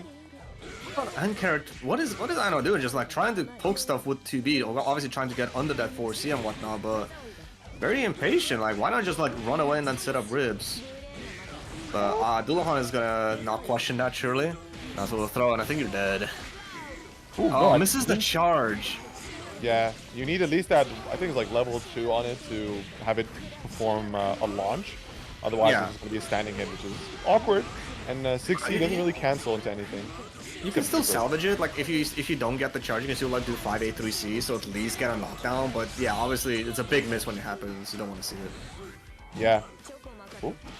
Otaru, like you mentioned, right? On block, even restoring that air option. So, able to utilize it to get out. Is that Agito getting 6A? I mean, it was close enough this time around. And obviously, ribs meant that Aino would not get hit. Oh, 2D, not correctly timed meaty. Betting on it? Oh, just dashes. Oh, buys that round with that burst. And of course, we've seen this like multiple times already.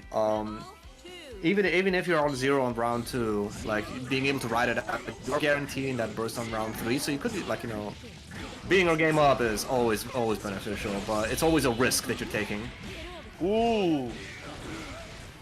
I actually hadn't considered that the drive follow-up is able to penetrate through the ribcage, because I normally imagine that it's just like Yeah, it makes sense because it's not a strike. It's just an unblockable that he does.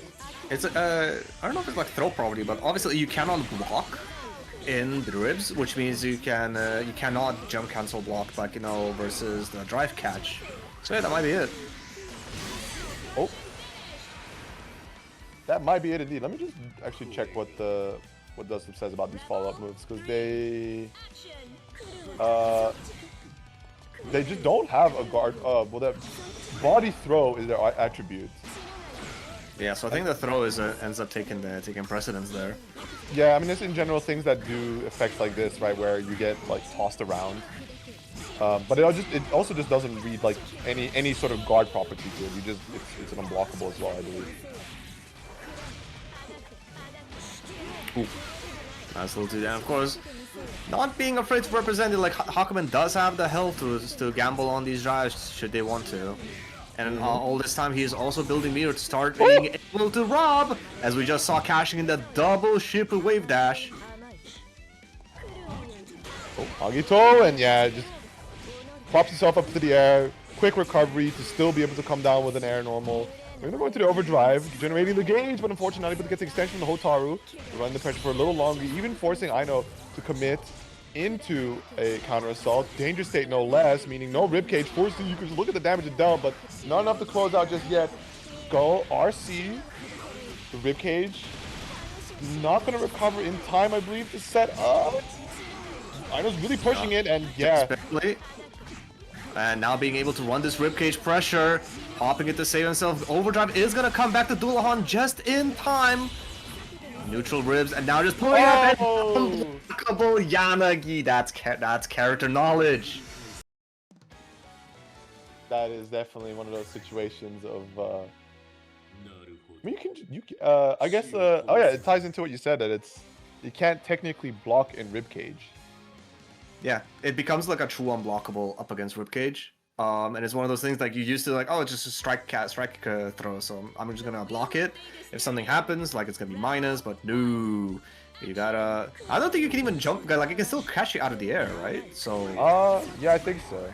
It's got that body throw property to it, so again, it's one of those weird situations where I guess if like, yeah, the body property doesn't interact, here comes the throw property. Ooh, nice. Actually using the float to cancel all air momentum on the on the jump to actually avoid the Fumajin.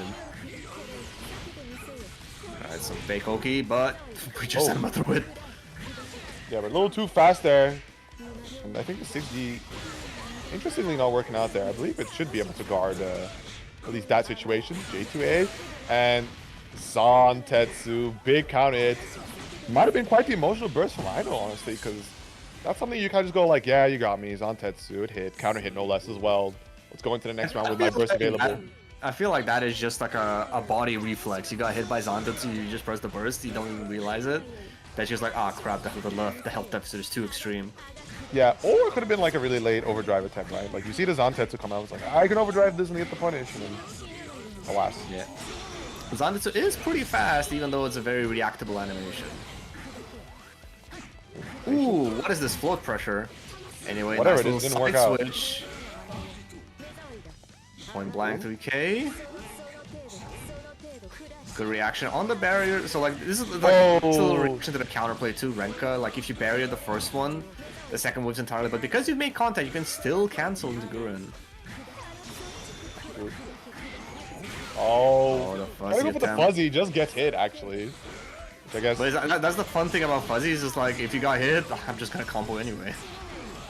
That's true. But yeah. And usually what sets up the fuzzy is a far better starter than what would actually catch you with the fuzzy. And that's of course one of the niceties of Hakumen, being able to do that 6D on wake up if the droplet is on you, and not droplet, orchid, and basically getting able to completely invul through it. But that roll gonna get caught by the fireball. Very unfortunate. Oh, was that no tech? Hard to see with so much plasma. That was a roll back into the corner by Dullahan. I mean, there was a lot of mistakes going on there from Aino's string.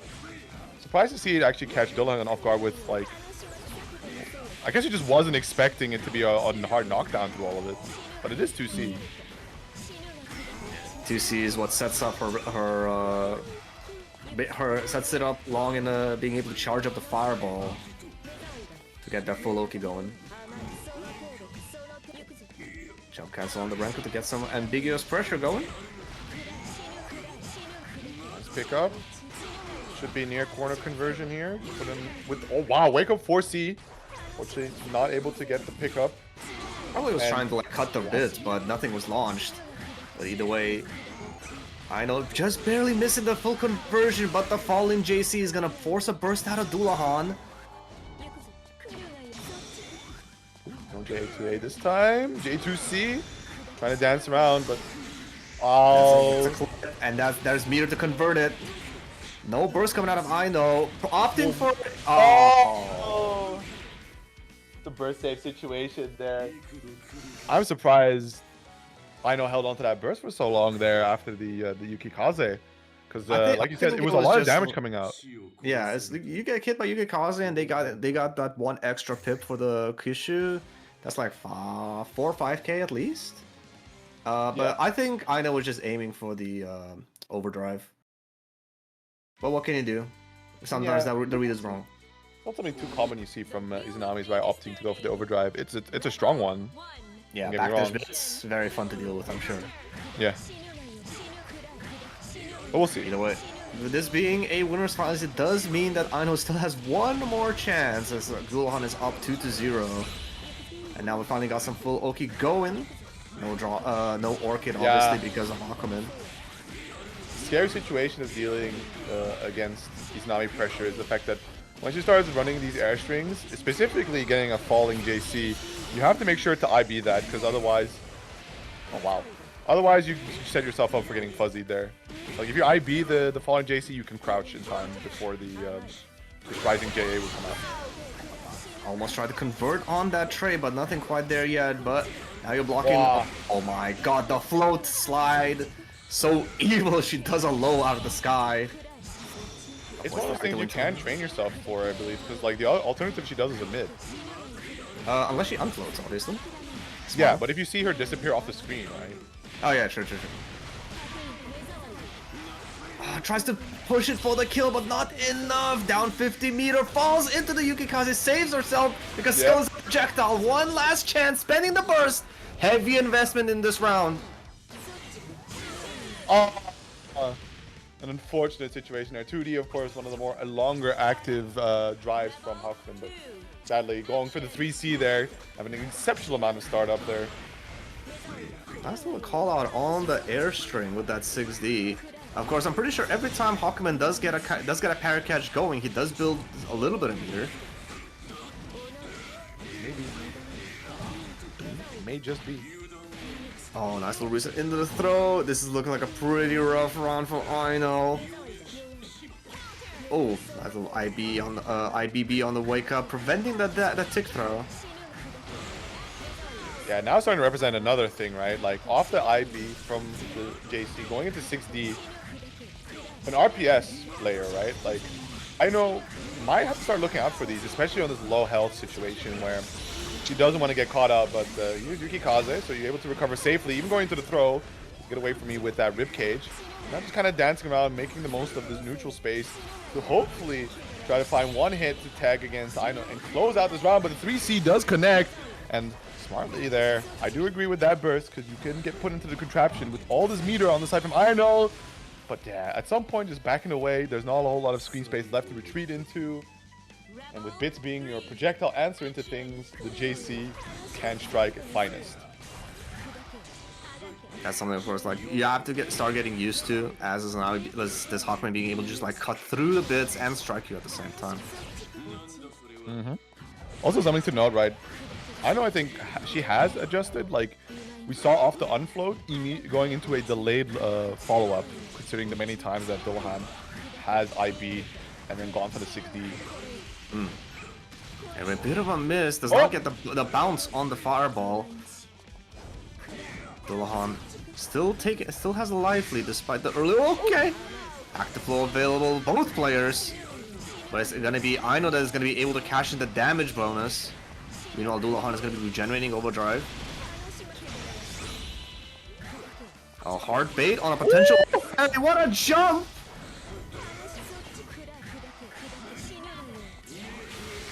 Overdrive, blocking it out. Kids, of course, making it. Ooh, oh wow! Just Kishu in close, go for the throw, say no ribcage. Don't do that. That is actually the correct response to. Oh, messes up the float.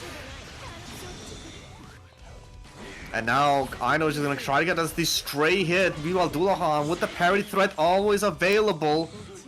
And the life lead. Oh, but he did to the anti-air! Aino should be able to close it out. Keep it simple! Pretty simple route. My voice cracked. It's a pretty simple. He's an iron route. No, nothing to stress there, but yeah, very unfortunate towards the end.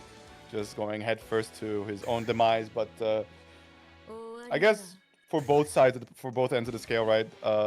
Dullahan has this room now to, you know, still kind of see the different options that Aino is poking at to try and mount his comeback, right? So learn from it, and at the same time, right, Aino in this winner's final spot, having not been sent to lose already due to the first to threes, or due to the set being first to three, does have to make every last round count here to not be sent down to lose his final. All right. No sleep on the purple throws, but Dullahan very happy to use the magnet hands. Nice IBs, but kind of shaky on both sides here. yeah, I don't know what to think about that burst, because obviously one of the Hakumen's main draws is that overdrive potential. But he's still on very high amount of Magatama. Ooh. Oh! Rip activation and the Zantetsu pickup. Quick little read. And this is the Dullahan special. He will find a way to sneak in that Zantetsu when you least expect it. Yeah, I mean, it's one of those things you don't want to be linear with, right? Like, once people can start expecting the Zantetsu, then, you know, it's a pretty big commit, right? 3 bits. Oh, and where are we backdashing to? Can I join you? Nice little bit of damage on that. 6B, the unseeable. Oh, counter hit 3C. Oh, misses the 2B, so no pickup. That is unfortunate. And this looks like a... Okay, purple throw staying alive. Oh, one more chance. Is this going to be another comeback by Aino? Guess the command grab. Conversion thanks to the droplet. Misses it! no pickup. Okay, But honestly, yeah, now Dullahan just needs to play it safe. Ah, get the whiffs completely, but no falling button. Slide gets the pickup, but now Aino danger state. There's going to be no ribs. The foreseeable future might even pop overdrive just to save herself. Oh, the 5A. Yeah, but we're just going to go for the... Oh! Nice blocked. Oh! Tricky towards the tail end there. Dullahan closes it out 3-1, moving into that grand finals winner side. It's not the last we've seen of Aino, as we will be getting to witness her play once more in the losers finals. Against who, we will find out shortly in the set between Neek and Ignis. But as a reminder, while we wait for those players to hop on in, right, we still got 14 match Reno codes left to be claimed. So let's get that sorted, because we are down to our final 2, maybe 3 sets of this evening. And it's gonna be. Oh wait, no, this is gonna be our last first to 2 set today as well, isn't it? It might go by a little faster than the rest. So, Ignis Neek. What can I say? These guys have met quite high in the bracket before. This is Fly versus Fly though. This actually is gonna be a bit weird. Obviously, I think Taokaka is gonna be like on Neek to navigate around Ignis, trying to occupy space and just like slowly whittle him down, or like, you know, as soon as he gets him locked down, it's like it's gonna be free pressure city, because Arakune's Abari options and, like, you know, mash options are not as strong. He has the 6B, but Taokaka can represent the lows very easily, so we'll see how it goes. She can also true block string into places quite easily. The wheel of fate is turning. Rebel 1. See how that goes, though. They do have a special intro for themselves. Yeah, I never saw that, actually. I didn't know. And how often do you get to see either of these characters? And then the fact of, like, you get to see them play each other. And now, very sticky cat to deal with, but Ignis finds a spot to jump out, but ooh, the fallen JB, that means that's cursed. No burst on the side of Ignis, on the side of Neek. Probably thinking of some of these overdrive applications. Nice blocks on the double overhead as well. Ah, but the fall into the 6A, so tricky. Yeah, kind of messy there towards the end with the insects, but retains the corner situation nevertheless. Finds the 2C, but again a little bit of error, and funny little counter assault interaction into the bell bug. Sets it to the low, resets into the overhead. Too many options for Neek to keep track of. Yeah, it was like the instant overhead, like the IAD, but it was fake. It went into a low, and then behind it was the overhead. RC'd into a low. It's like, okay, what the hell's going on? But yeah, first round going to Ignis. No burst came out on Neek from the beginning.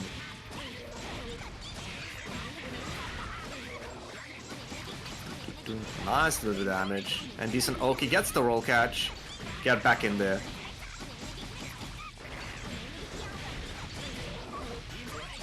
Wow, able to catch the rollout with the side swap no less. As expected of Neek.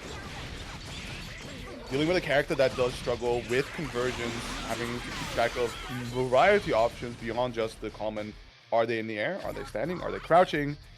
There are, I think, 100 more factors going into what routing Neek has to take, and tie that in with the fact that they are, of course, very versed with just which combo routings to go for, meaning that a core or side swap one is easily within their repertoire. Yeah, I feel like this Cloud is doing so much work despite the Alkaka's insane movement. But yeah, managed to get a curse in neutral. But Neek might just be able to stall out long enough to prevent most of the damage. OD2 extended? What's going on?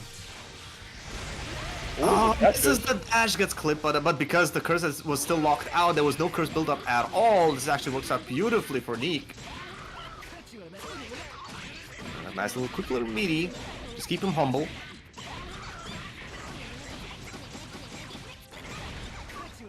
What now? The delayed air dash. We saw it work on Lulahan earlier. Ooh. 5A on the conversion though, but we're gonna see the overdrive pop, so no matter the scaling, this will be the end, especially with all the meter that Neek has in their back pocket here. So the first game, and again, as a reminder, right, this might go back faster than expected because it is a first to two and our last one of this evening. Yeah, it's gonna be on Ignis to prevent this train from going. I don't know. Do we have like head-to-heads like data on these two? Or are we not that high profile yet? We're not that high. We don't have a Wikipedia. The thing is actually, I'm pretty sure that at Outplay they use the same tooling that Moon does for the scoreboard. So there should be a menu that actually is able to look at player histories. At least like based on their. I remember when we had the overlays and there was like two different players on the stream. One person got like 16th or like 8th in a local, and then the other one is just like there were too many fucking tournaments to list. Yeah. Ooh, nice little block. Ooh. Misses on the Ryzen JA for the fuzzy. Ooh, fakes it and goes in with the throw. Even when you're getting hit, there's mix-ups going, and you just can't like. It's what makes CF such an evil game at times, right? Like there is no assurance in being hit. That was literally almost no curse built up at all. Wake up overdrive is, and now all of this is happening from a lick of curse. That's crazy. Rebel 2. Action. Uh-oh. Oh. No, that's what you get to see. But Whoa. no capitalization on Ignis' side. Neek got away with it. Oh my god, conversion of the air counter hit JB that high up. That's crazy. And now you're cursed. No OD, no CA, nothing available. There's pure defense.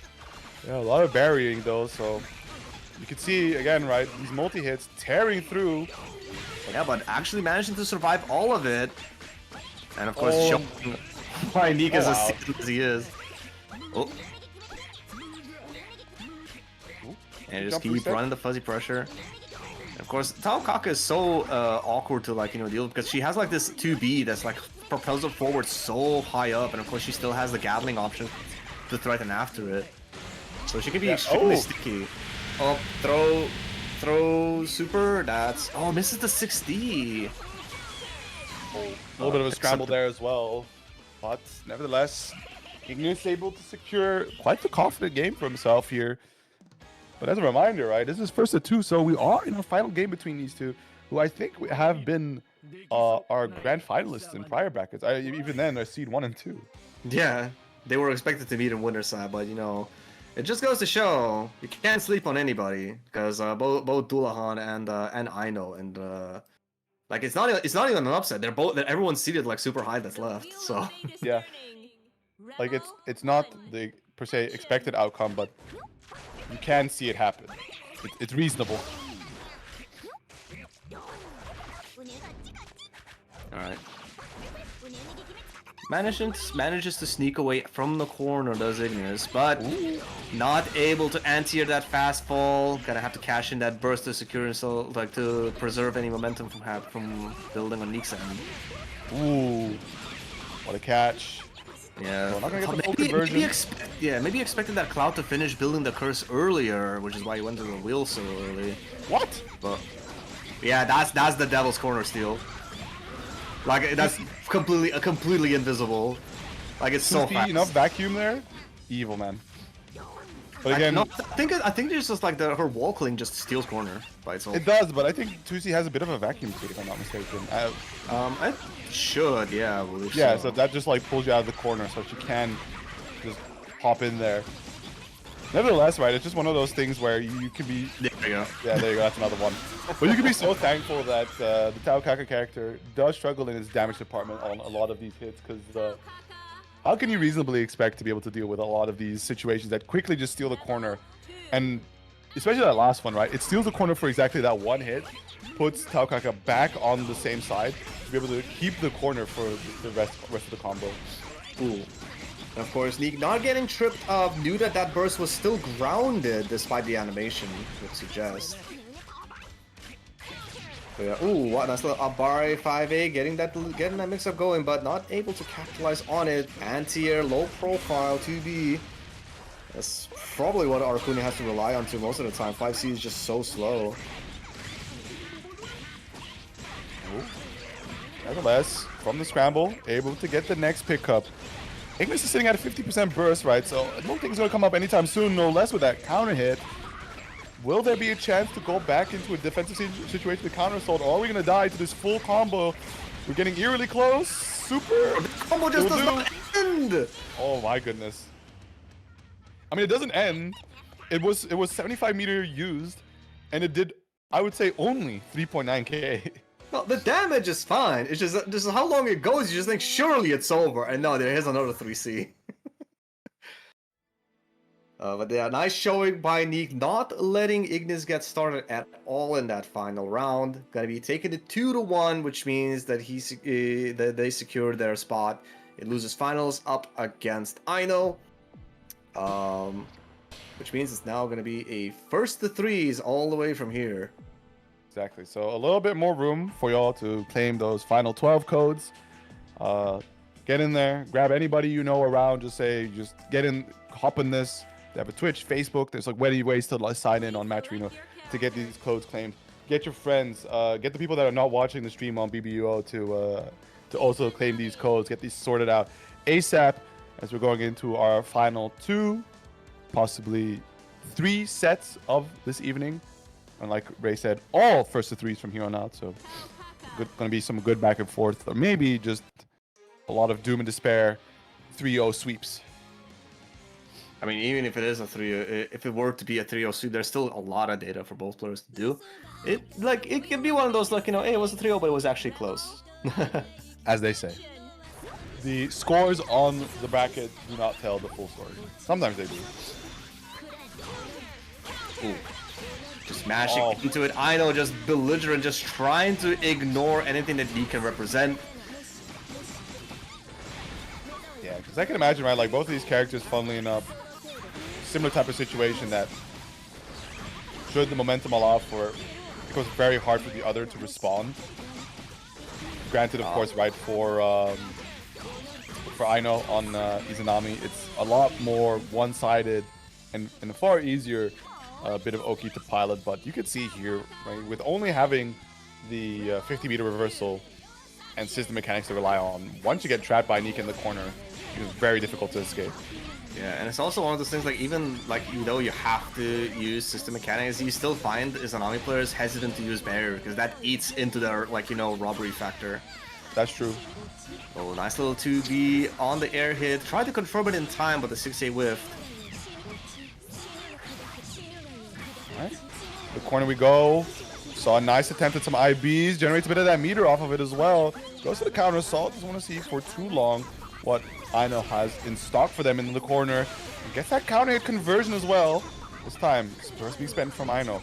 Wants to try and find an option to play, but yeah, Neek is being too tricky to keep up with. You could try to shoot those bits, but that also just means that you cannot block and are susceptible to Neek falling down at their own whim and suddenly just tagging you. What side are they facing? What makes sense here? Yeah, I mean, like, you said, like, you can try shooting those bits, but, like, Izanami struggles hitting some of these angles. Like, 6D obviously does have, like, complete tracking, but, like, it takes so long to shoot that Taokaka is, like, nowhere close to where she was when it fires. So you're stuck relying on 2D and hoping one of the 3 angles ends up catching it. Oh! Tries to go for the command grab super, trying to get through, like, using this projectile elbows and trying to go through the ribs, but Aino, one step ahead, puts out the Orchid to just like stop her in our tracks. I mean, the general Orchid is like the go-to for the Oki, so unfortunately just for that super, it doesn't have enough projectile invuln to be able to slip through the like how active it is and like how stationary it is as well. Mm-hmm. No, you don't need. I don't think you even need to steer it. Oh, actually, no, we can go off screen. Yeah, it's more like I think if Orchid doesn't get near to you, like it travels forward. At some point, it kind of just like sits on you. Mm. Have to respect the nice IBBs, but not enough. She just gets back in right in. Like you had your one opportunity to potentially challenge and jump out, but you missed it, and she's back in. But now Aino in danger state, trying to meme with the fireball super, but this time, oh, this is gonna hurt too. Ooh, it hurts a lot. Danger state, bro. I think it's cool that Neek went for that option there, but they could definitely just gone for the throw. I mean, it's one of those things like you have to dash up, throw. Like, what if they release? What is bits like gonna like? Are you gonna extend your hurt box? Yeah, that's fair. Or some that's shit? Fair. That's fair. You just want to avoid any sort of shenanigans from occurring. Yeah, that is a nice little bit of recognition. Like Aino quite often relies on the extending the rib timer by just charging the fireball and like trying to make shenanigans happen with that. But Neek correctly like being able to navigate behind it and capitalize on that. Maybe they should not have Izanami do that in the balance match. I mean, something for me to remind Alex from Arxis. That's my new threat. It's like, oh, I'll let Alex from Arxis know. It'd be so funny if like you explained that shit to them. I was like, oh, I think that's a bug. I think it's a bug. Maybe you should fix that. Like, you should just get that flag. Oh god. This is the Death Starter. Like the final cat scratch. Look at this damage. 4K, still no meter invested at all. One more hit like that and you're done, sir. Yeah, I mean, goes to show how rare that hit is. Like they always present it on Oki, but like if you accidentally get clipped by the final one, it's like, uh-oh. Oh. Say it with me, everybody. Izanami! That to be bro. Under the 5C, yeah. But something interesting about the Taokaka pressure, right? It's like you can IBB it, but the fact that she has that 2B that basically acts as her own dive kick to just advance, get close, has a really long cancel windows, right? So you can get nice and close and then press some other buttons. Makes it really hard to actually build some spacing between yourself and Taokaka off of just IBBs. The typical response is to have something, well, have your overdrive still available, because if you can get an ODR and have that 2B with, oof, that's the punish window right there. I think stay tuned, delicious.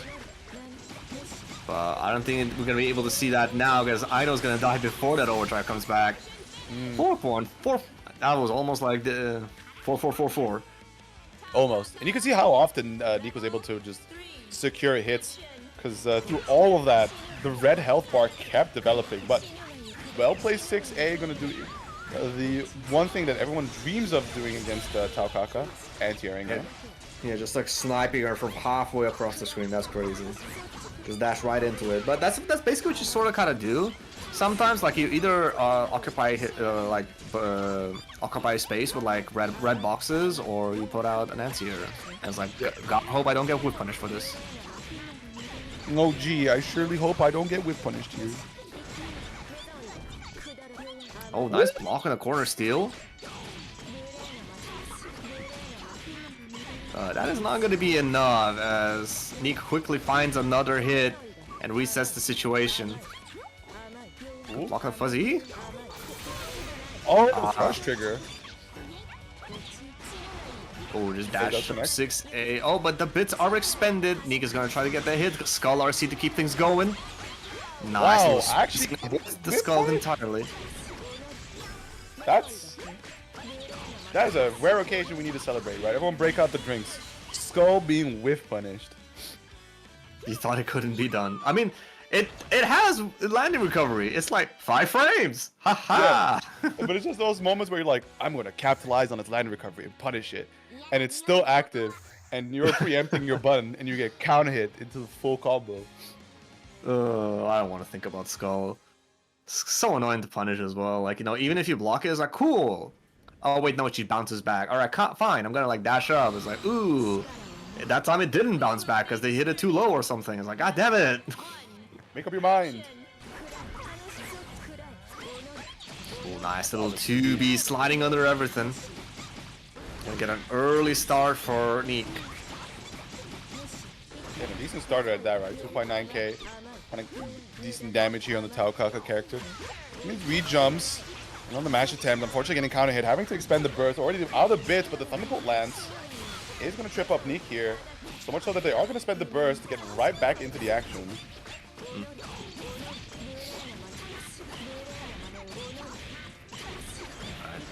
Burst is down for Neek, but this is looking like a very strong round. 50 meter is available. Super will not come out on Aino's side.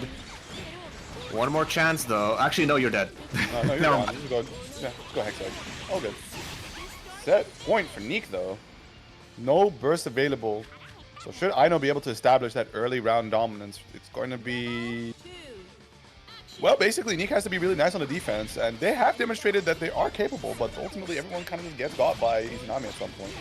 Yeah, but how many people can say I've blocked out Aracune Curse with no strings attached? Maybe SKD, maybe Spark.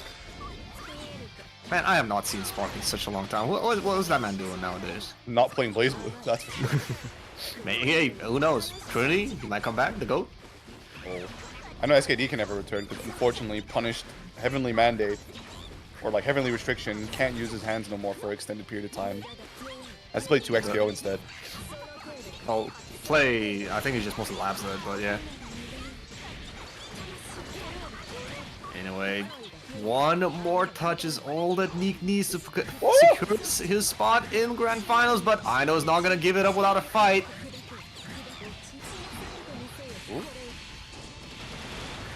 Alright, sets up a little bit of Okie doke. Bit conversion, the evil business, but it's not quite enough as he drops the pickup.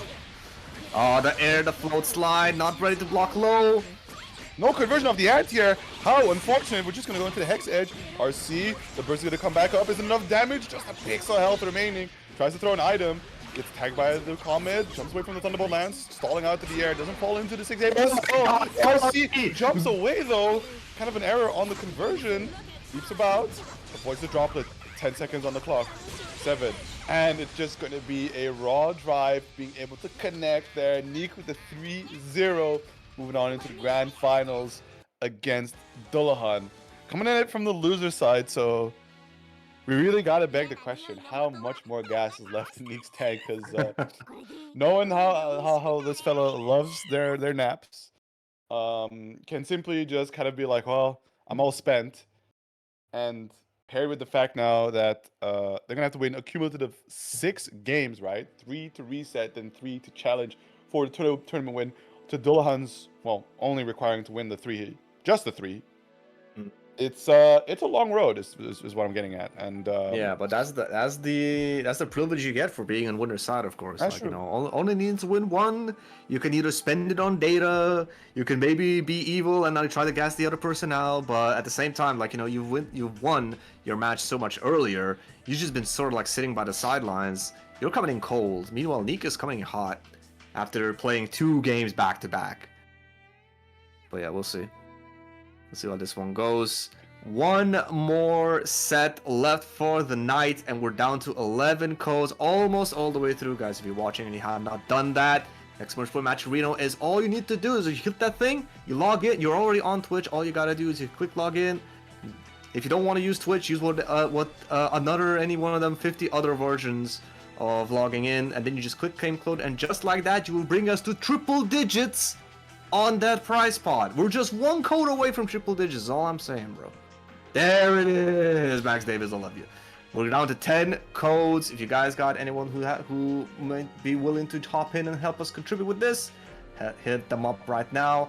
It's gonna stay up. The match room is gonna stay up for a little bit after the bracket, but getting this thing down while it's running is probably the best time to do it. But yeah. Wait a minute, is that who I think it is? No, okay.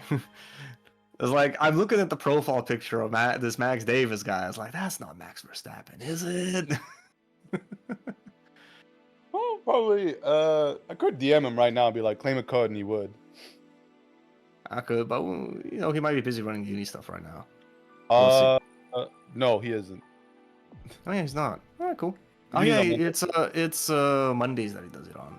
Yeah, Mondays, and there's a monthly on Friday? Something like that. Yeah. Something like that. It's Hollow from. Oh yeah, shit, it's Hollow. What's up, man?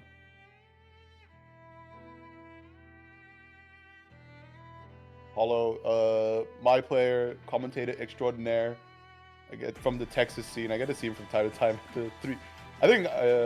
Were you at Frosty's this year? Please select your 'Cause I guess I didn't know anybody at that point, but I seen him 2 for 2 at Slashback and Combo Breaker. Yeah, I was gonna say, like, if you met him, it was probably CB or Slashback. Oh, and there's Cam, Lasat. No, I'm kidding. Cam stealth claiming codes is appreciated as always. All right, both players locked in. Final set of the night. Neek coming in from loser's side with the Talcock, and Dullahan sitting pretty on winner's side with the Hawk command. Let's get this down. Oh man. Oh, This is such a nice baby. stage. Good stage, good song. This is definitely one of the stages I like that I've been on for a while.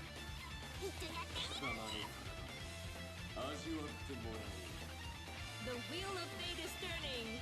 Rebel 1. All right. Action. How are we starting this off? Round start sweep. All right. And representing Fuzzy early. Side switch, I don't care. Go into the corner. Yeah, something interesting as well. The Hawkman has been on the tankier side, right? So, granted, Neek can get a lot of these hits pretty easy. It's going to be a lot more hits compared to Izanami. For sure. Of course, last time Dullahan was able to take it between these two, but let's see if Nika actually brings some adjustments. Nice little IBs on everything, and even the Agito. Dullahan spent like 4 Magatamas in that pressure sequence.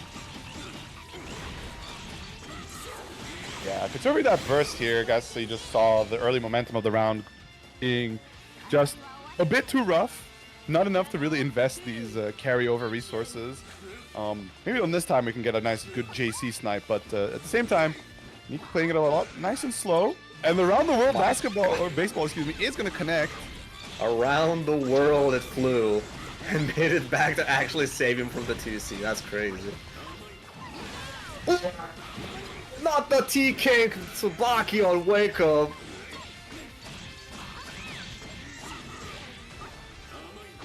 My god, going for the throw. 4C, just the stab. 2C catching. Yo, flip it and send it to Cloud. It's over for him. Gotta secure yourself that little bit of active flow. Cash in that 1000 damage. Alright. But Neek's still alive. Low profile's the Akito. But, of course, Dullahan, knowing that Neek is quite confident in their defense, that they're gonna just like try to block stuff out, and that's when he's like, okay, I'm just gonna start repping the overheads. Show me that you can block them. JA? He really planned to convert. I guess was really trying to delay that JB to get that back on the ground type of conversion. Ball splat though here, and that's going to be the ender as per usual we expect. But the 2D is going to catch the low option, so I guess the Casino Meister does have some ability to kind of just deal into the shenanigans of Tao Kaka, and of course doesn't really have to deal all too much with conversion abilities where, you know, depending on the hit you get, it can get kind of hectic on how do you actually convert this back into a string against the positioning of Tao Kaka. Drive just slams them back into the right spot. Okay, almost converts that nice little fuzzy sequence, but too far for the throw. Keeps it going. Dullahan not pressing on it. CA got off of me. Very rare CA to see on Hawkman's side, considering how meter is so precious for him. Alright, cut on the bowling ball. Create that fromage and save yourself. And the JD, notice that Neek anti-aired it last time, so now representing the jump drive after Agito. Dullahan, despite how that first round went, gonna be taking the first game. Yeah, I mean, early start is one thing. It can be quite scary, but you just can't let it shake you. And I guess if you're the casino roller, right? Are you going to quit on the first bust, you know? What was the statistic? 99% of gamblers quit it before they hit it big. Yeah. Statistically, that is gonna... Ooh, what a backdash on that 6B, but... Like, you know, just tickling him for less than 1,000 damage. Ooh. Throw. Ooh, for 2D, no punishes. Kind of just one of those things when you get really spicy with all this air movement, right? It takes a minute to actually come down, so people can get away with some options, and you don't want to accidentally, in that hastiness, press and get yourself counter hit in the process. Sneaks in the throw. Obviously, throws are quite effective up against Hawkman because, like, you know, if you think they're gonna press on drives, that's the one thing they cannot counter. But wake up Tsuba and like Hotaro, like, you know, Dullahan just cycling all these defensive options. We saw him do TK Tsubaki on Wake Up earlier. That's something you do when you think they're like super respecting the Wake Up Yukikaze and whatnot, which we haven't seen yet actually. But you know, the drives have been doing enough.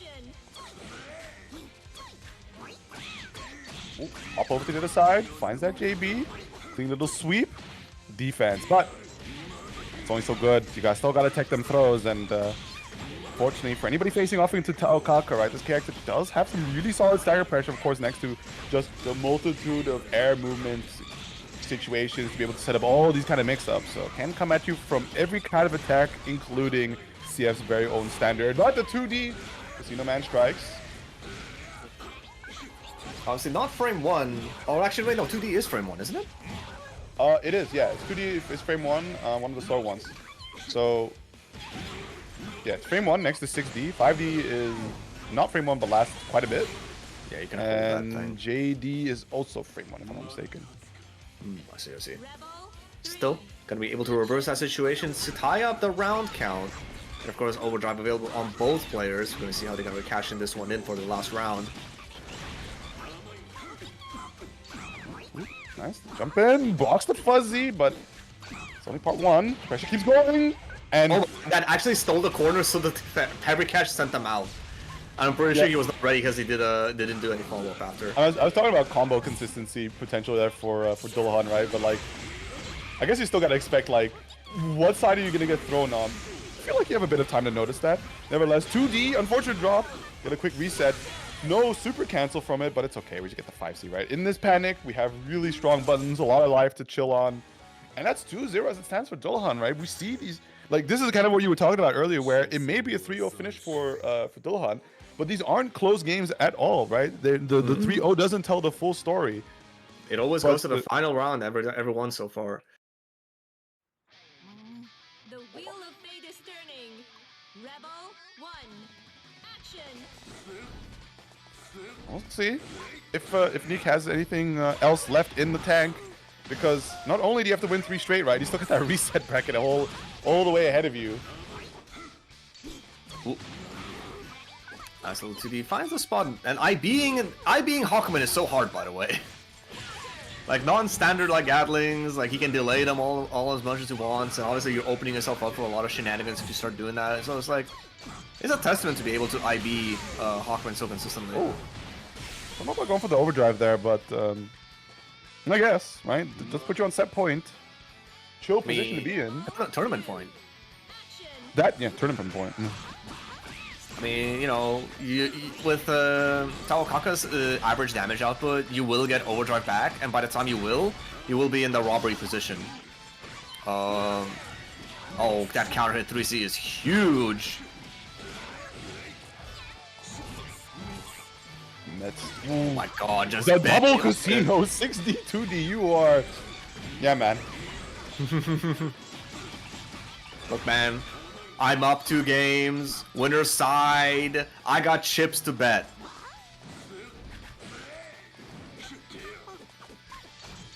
Ooh, good IB. Oh, blocks on the overhead. Yanagi blocks. Patience. Respect on both sides, but it is going to be Dohan that presses first. This beautiful IB on the 6B. Surprised it, no less, right? You just, one is to block it, then also to secure the IB on it. Yeah. It's quite difficult. Oh, it was not ready to enter your just in time. Gonna eat a fat counter hit J2C. That was almost gonna be curtains for Neek. But holding on to that overdrive. Ah, well, bought one more chance. Dullahan down to 2 Magatama. Yanagi is on the table, but not gonna be able to cash it in as Neek is gonna quickly route into the Hex Edge, staying alive just barely. And Dullahan with a heavy burst advantage going into the final round. Yeah, you could, like, I guess that's the benefit of going for that late overdrive in that first round, right? Just secure it, give yourself that safety net still in this very game. That means you can maybe kick things off with an advantage of your own. We kind of seen this back and forth between these two players where Neek does show some really domineering rounds, but you let Dullahan as well get started, and Neek hasn't really fared all too well into that momentum switch. Oh, what a jump out of avoiding the left-right shenanigans coming out from Neek. Oh no, I think the JD might have land canceled there. Actually setting up for the punish. Straight into the corner we go, but it's so dire. I think it was a pretty decent starter too, but it's only 2.7. Roll through. Goes for the burst here. Doesn't want to be put back into the corner against Neek's Taokaka. We see a good bit of resources on both ends. The air-to-air game, 5A press. It's on Tetsu block. No punish. I don't think it is actually punishable at all, but... Oh, what a snipe with the air-to-air JB! And Neek is gonna take the game, staying alive, denying the tournament just yet. Doesn't want to go out just like that. Neek still got a little bit left in him. Still just a smidge. Isn't enough to carry 2 more games through. And then 3 more after that. Well, let's see. Sometimes you get that second wind, you know? Rebel 1. Action. Ooh, a bit of awkward one to convert off of. But Oh 2D, my god. Yeah, still saw working the, out. saw the IB on the Gurren. He knew, like, okay, they're plus. They're probably gonna take their turn. Let me smack a 6D in there. Yeah, I mean, that's the painful part about these characters with parries and DPs and such, right? Is that off of these situations where they're only slightly minus, right? It's like the end of the turn, but not a punish. They can start throwing out these options to create this layer of RPS where you have to start playing some kind of respect into it. Which at the, you know, once they start catching on like, oh, you are expecting the possibility that I can reversal here in some way, time for me to disrespect that and just kind of turn steel back, things get really, really ugly and frustrating. Alright, go for a reset mid overdrive, of course, like being able to keep them standing, but even with this, even with 2 hits in overdrive, like that's barely any damage on Dullahan's side. Though Neek does have the life lead, and active flow gonna be securing that overdrive coming back. So quite a good investment so far. 1.5, decent combo, 2D baited, but send full screen doesn't really allow for a punish against it. Yeah, but now this is prime Hawkman. Full Nagatama, overdrive available, low HP. This is the scariest Hawkman has ever been. Oh, 2D? Move on to the Renka. Keep it simple for now, right? Because the drives are fun and all, but they don't allow for the best and the longest combos. The overdrive. Yanagi getting out, though. Yeah, you have to. Oh god! Oh! Behind it, avoiding the unblockable. I don't ever really know about that ever being the right option to go for. I mean, in Overdrive, I think the shockwave goes to the top of the screen.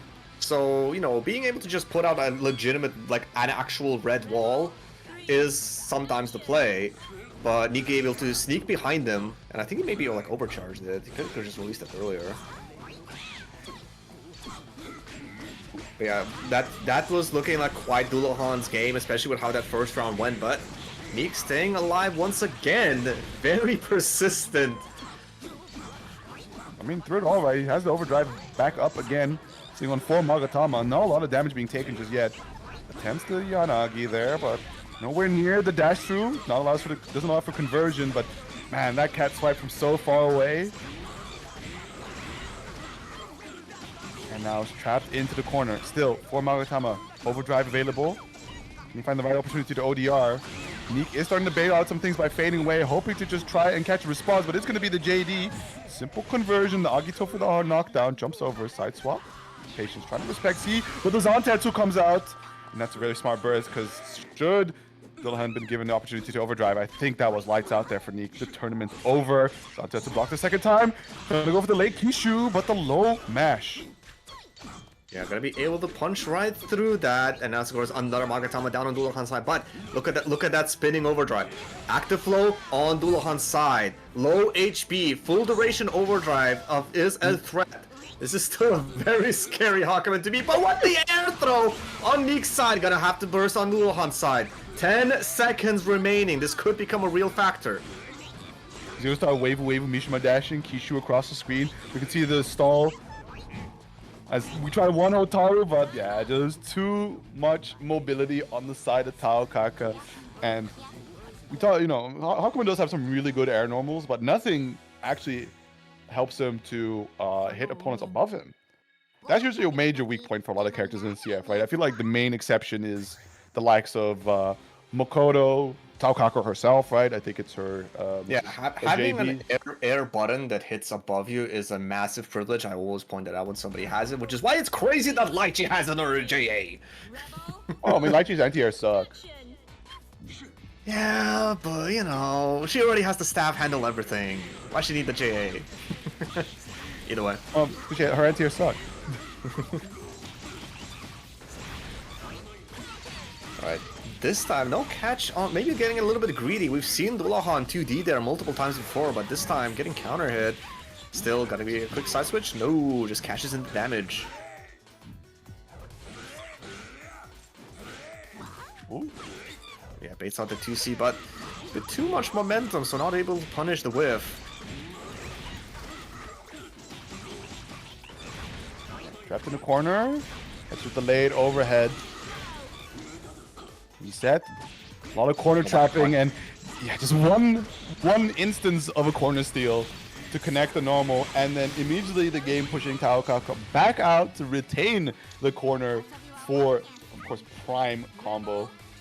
And that's Neek now on reset point, right? Dragging it all the way back from that 2-0 lead that Dullahan was at multiple times, being on that tournament point, and unfortunately not able to just tie it all together to close out the bracket. And I mean, I dare to say, going into the reset, it doesn't seem too confident here for Dullahan to actually challenge the same way he has been for the tournament win. Yeah, but that whiff punish on the 2A might be the start of something. Turbo throw, we tech those.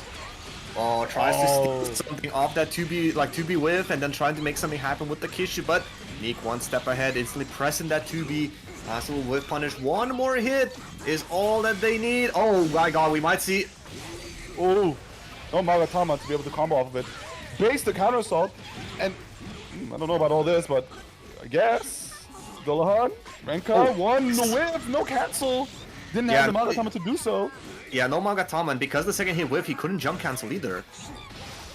Nice little throw on the Kishu. But now Neek is on a life deficit, and Burst is gonna come back for Dullahan first. Nice block on the 6A. Ooh. Goes for the throw, does not want to mess around with any drives. My god. One more chance.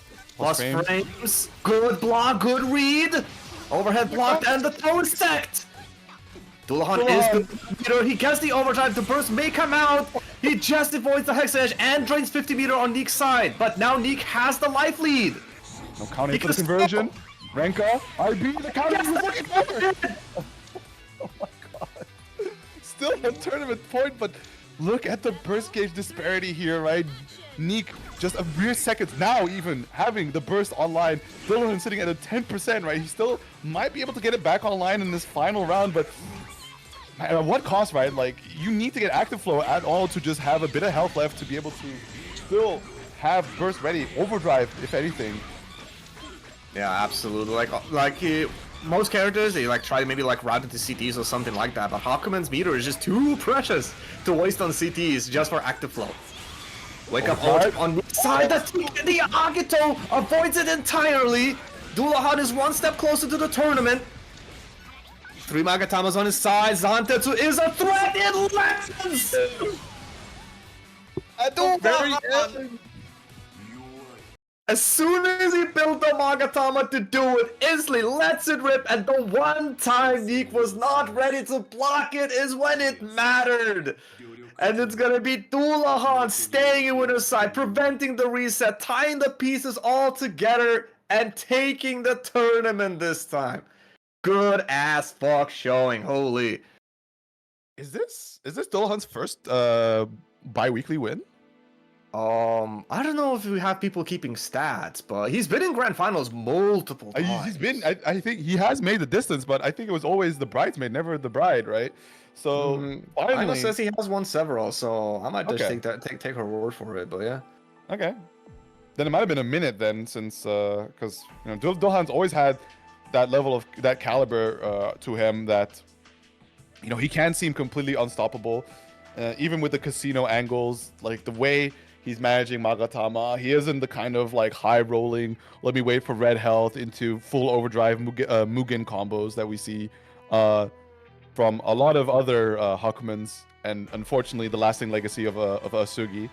But you know, just kind of like a really solid blend of everything, right? The reset potential on this character, just the annoying defense RPS layers he's able to generate, and then also just being able to still pressure on this character, because I think that's ultimately the main weak point for Hakumen, is like tying together everything into the pressure game, because it is an investment in a lot of Magatama, and there's counterplay to a lot of the different options, and Magatama spent pressuring is Magatama not spent doing damage. A lot of back and forth there, but and then especially, you know, into a character like Tao Kaka, just so fast, constantly flying around. What can you do? You just got Casino right with the drive at certain points, and it all comes together for, well, I guess in this case, yet another win. Although, don't know how long it's been since the previous one. Still, you know, it's rare to see Hakumen do as highly as it does. Like, we do see quite a lot of Hakumens end up showing up. It seems like, I want to say we're starting kind of to resurgence, but I think even now, it was really just Oliver and Dullahan as the Hakumen reps this week. But sometimes we get 3 or 4. But it's rare to see them make it as far as Dullahan does, and he's been doing it consistently. You know, that's the crazy part. And like people have said, not the first win, and we've seen him in grand finals so many times. So you know, it's usually against the likes of Nezuka, Panda, like, you know, the big bosses. But yeah, I mean, I think taking it over Neek is definitely one of the, like, the top dogs. Like, there's winning bi-weekly, and then there's winning bi-weekly, if you know what I mean. Like, hey, who was that in your road? We're talking Ignis, I know way. Neek, this is a really nice one to like print out and hang on your fridge. Like, damn, I did that shit, huh? Hell yeah. And all of this never went to loser's side. Prevented that reset. Never had to go to deal with all like the sharks down there. You know, just like keeping himself afloat. Good showing for Dullahan. He's gonna be taking the majority of the triple-digit pot that we have going.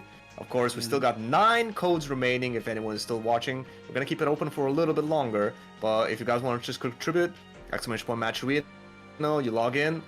You're already on Twitch. You just do that. Boom, press claim code, and just like that, another 25 cents in the pot. We just barely passed triple digits, and you know, I think we've been hitting triple digits pretty consistently. Yeah. Thanks in no small amount to, of course, the usual big hitters. Of course, we got Toki, showing up every single time, like, you know, providing a nice bit of that initial pot. Euchre, you've always been contributing a nice chunk as well. And this week as well, we also had Toby pulling up with a nice little bit of generosity with $30 extra on there, getting us nicely over that $100 prize pool, which I think means top 4 payout. Remind me if that's correct or I not. do not know. I mean, Hoon would be able to answer this, but unfortunately, he hasn't been able to replace his headset yet. So, hence why he has been having a silent run here. And he also wanted everyone to kind of know that we did stream a lesser amount of games. Usually we get like one more, like one of the games in the top 8, but just less games all this time around because he has to get up early tomorrow. Hopefully for the last time, he says. So yeah, we will see about that. And I guess we won't keep the old man from sleeping for much longer. Yeah, keep playing BlazBlue. I think Clash of the Olympians is pretty soon, if I'm not mistaken. I think it's in September, isn't it? And of course, in October or November, we got Head Stomper, which should have a BlazBlue bracket in there. And UFA, we don't know if it's happening in UFA, do we? UFA is no, we don't have no clue. I asked Rex to give a poke at that, but I wouldn't count on it. Other than that, right? If you're still looking for something to travel around for, LVB as always, right? Neek's hometown, they will of course return for that. It's a pretty chill event. It's got of course it's a small bracket, but it's all like the heavy hitters from EU, right? That like to just turn up for this. Also just to kind of appreciate Neek and keep the BlazBlue bracket running there, because without them, there is no bracket. So if you want to kind of hang out with the big dogs offline, that's another spot to consider. And I think for the rest, that's kind of it for the main calendar of all things Central Fiction. Maybe a thing crops up here and there, but ultimately, I just say keep your eyes peeled, right? Outplayed 2027 has been announced, so stay tuned for that. Ken Flea, as always, in charge and making sure that BlazBlue does get its double feature, right? Saturday pools, Sunday top 8. And hopefully for the rest, it's still crazy to me that Outplayed is a 2-day event. Yeah, I mean that part's crazy. Like three days at the Hilton. Hold on now, hang on now. Yes, you know. Hang on now. But yeah, if anybody needs to go somewhere, right? Like I'd highly recommend LVB. But beyond all, I would always recommend Outplayed. So start saving up all them monies. Make sure you figure out your travel day. Get it booked nice and early. Have it set in your head that you will go. You'll get the time off. Your boss denies your time off. You quit. You go anyway. And you make sure to turn up for the premier BlazBlue bracket in our region, and give many thanks and love to Ken Flea for constantly putting us head first. Oh, that's news for me. I don't know if we've been talking about that, but I don't think we have talked about this. We will be sending another player to Outplay this year. So obviously last year we ran ourselves a little special bracket with the stipulation that the winner would get. I think like there was a limit to how much expenses of travel, and obviously the sign up handled for Outplayed, and it would be basically sponsored by us. Last year it was Panda that took it. I think he also received his jersey. Does it have the custom art? I think Kuhn did commission some art for relegation. No, we didn't get the jerseys. They came in late. That I remember now. Yeah. Yeah. I still have my jersey that says Cloud on it. Yeah. Yeah. No. Wasn't it? It says Ray, but it has my. No. It says Cloud, but it has Azrael on it. Oh, that's funny. So I crossed it out and put down Radiant. And you can send it back to him 2 times. That is very painful, but we'll get to see. Maybe someday Panda will reunite with us and we can bring him his jersey. But I think we've yapped on long enough. Thanks everyone for watching. VODs will be up probably like immediately after this is done. Thanks again to Hoon for hosting this, and we will catch you all in 2 weeks' time again. All right. See you guys next time. Peace.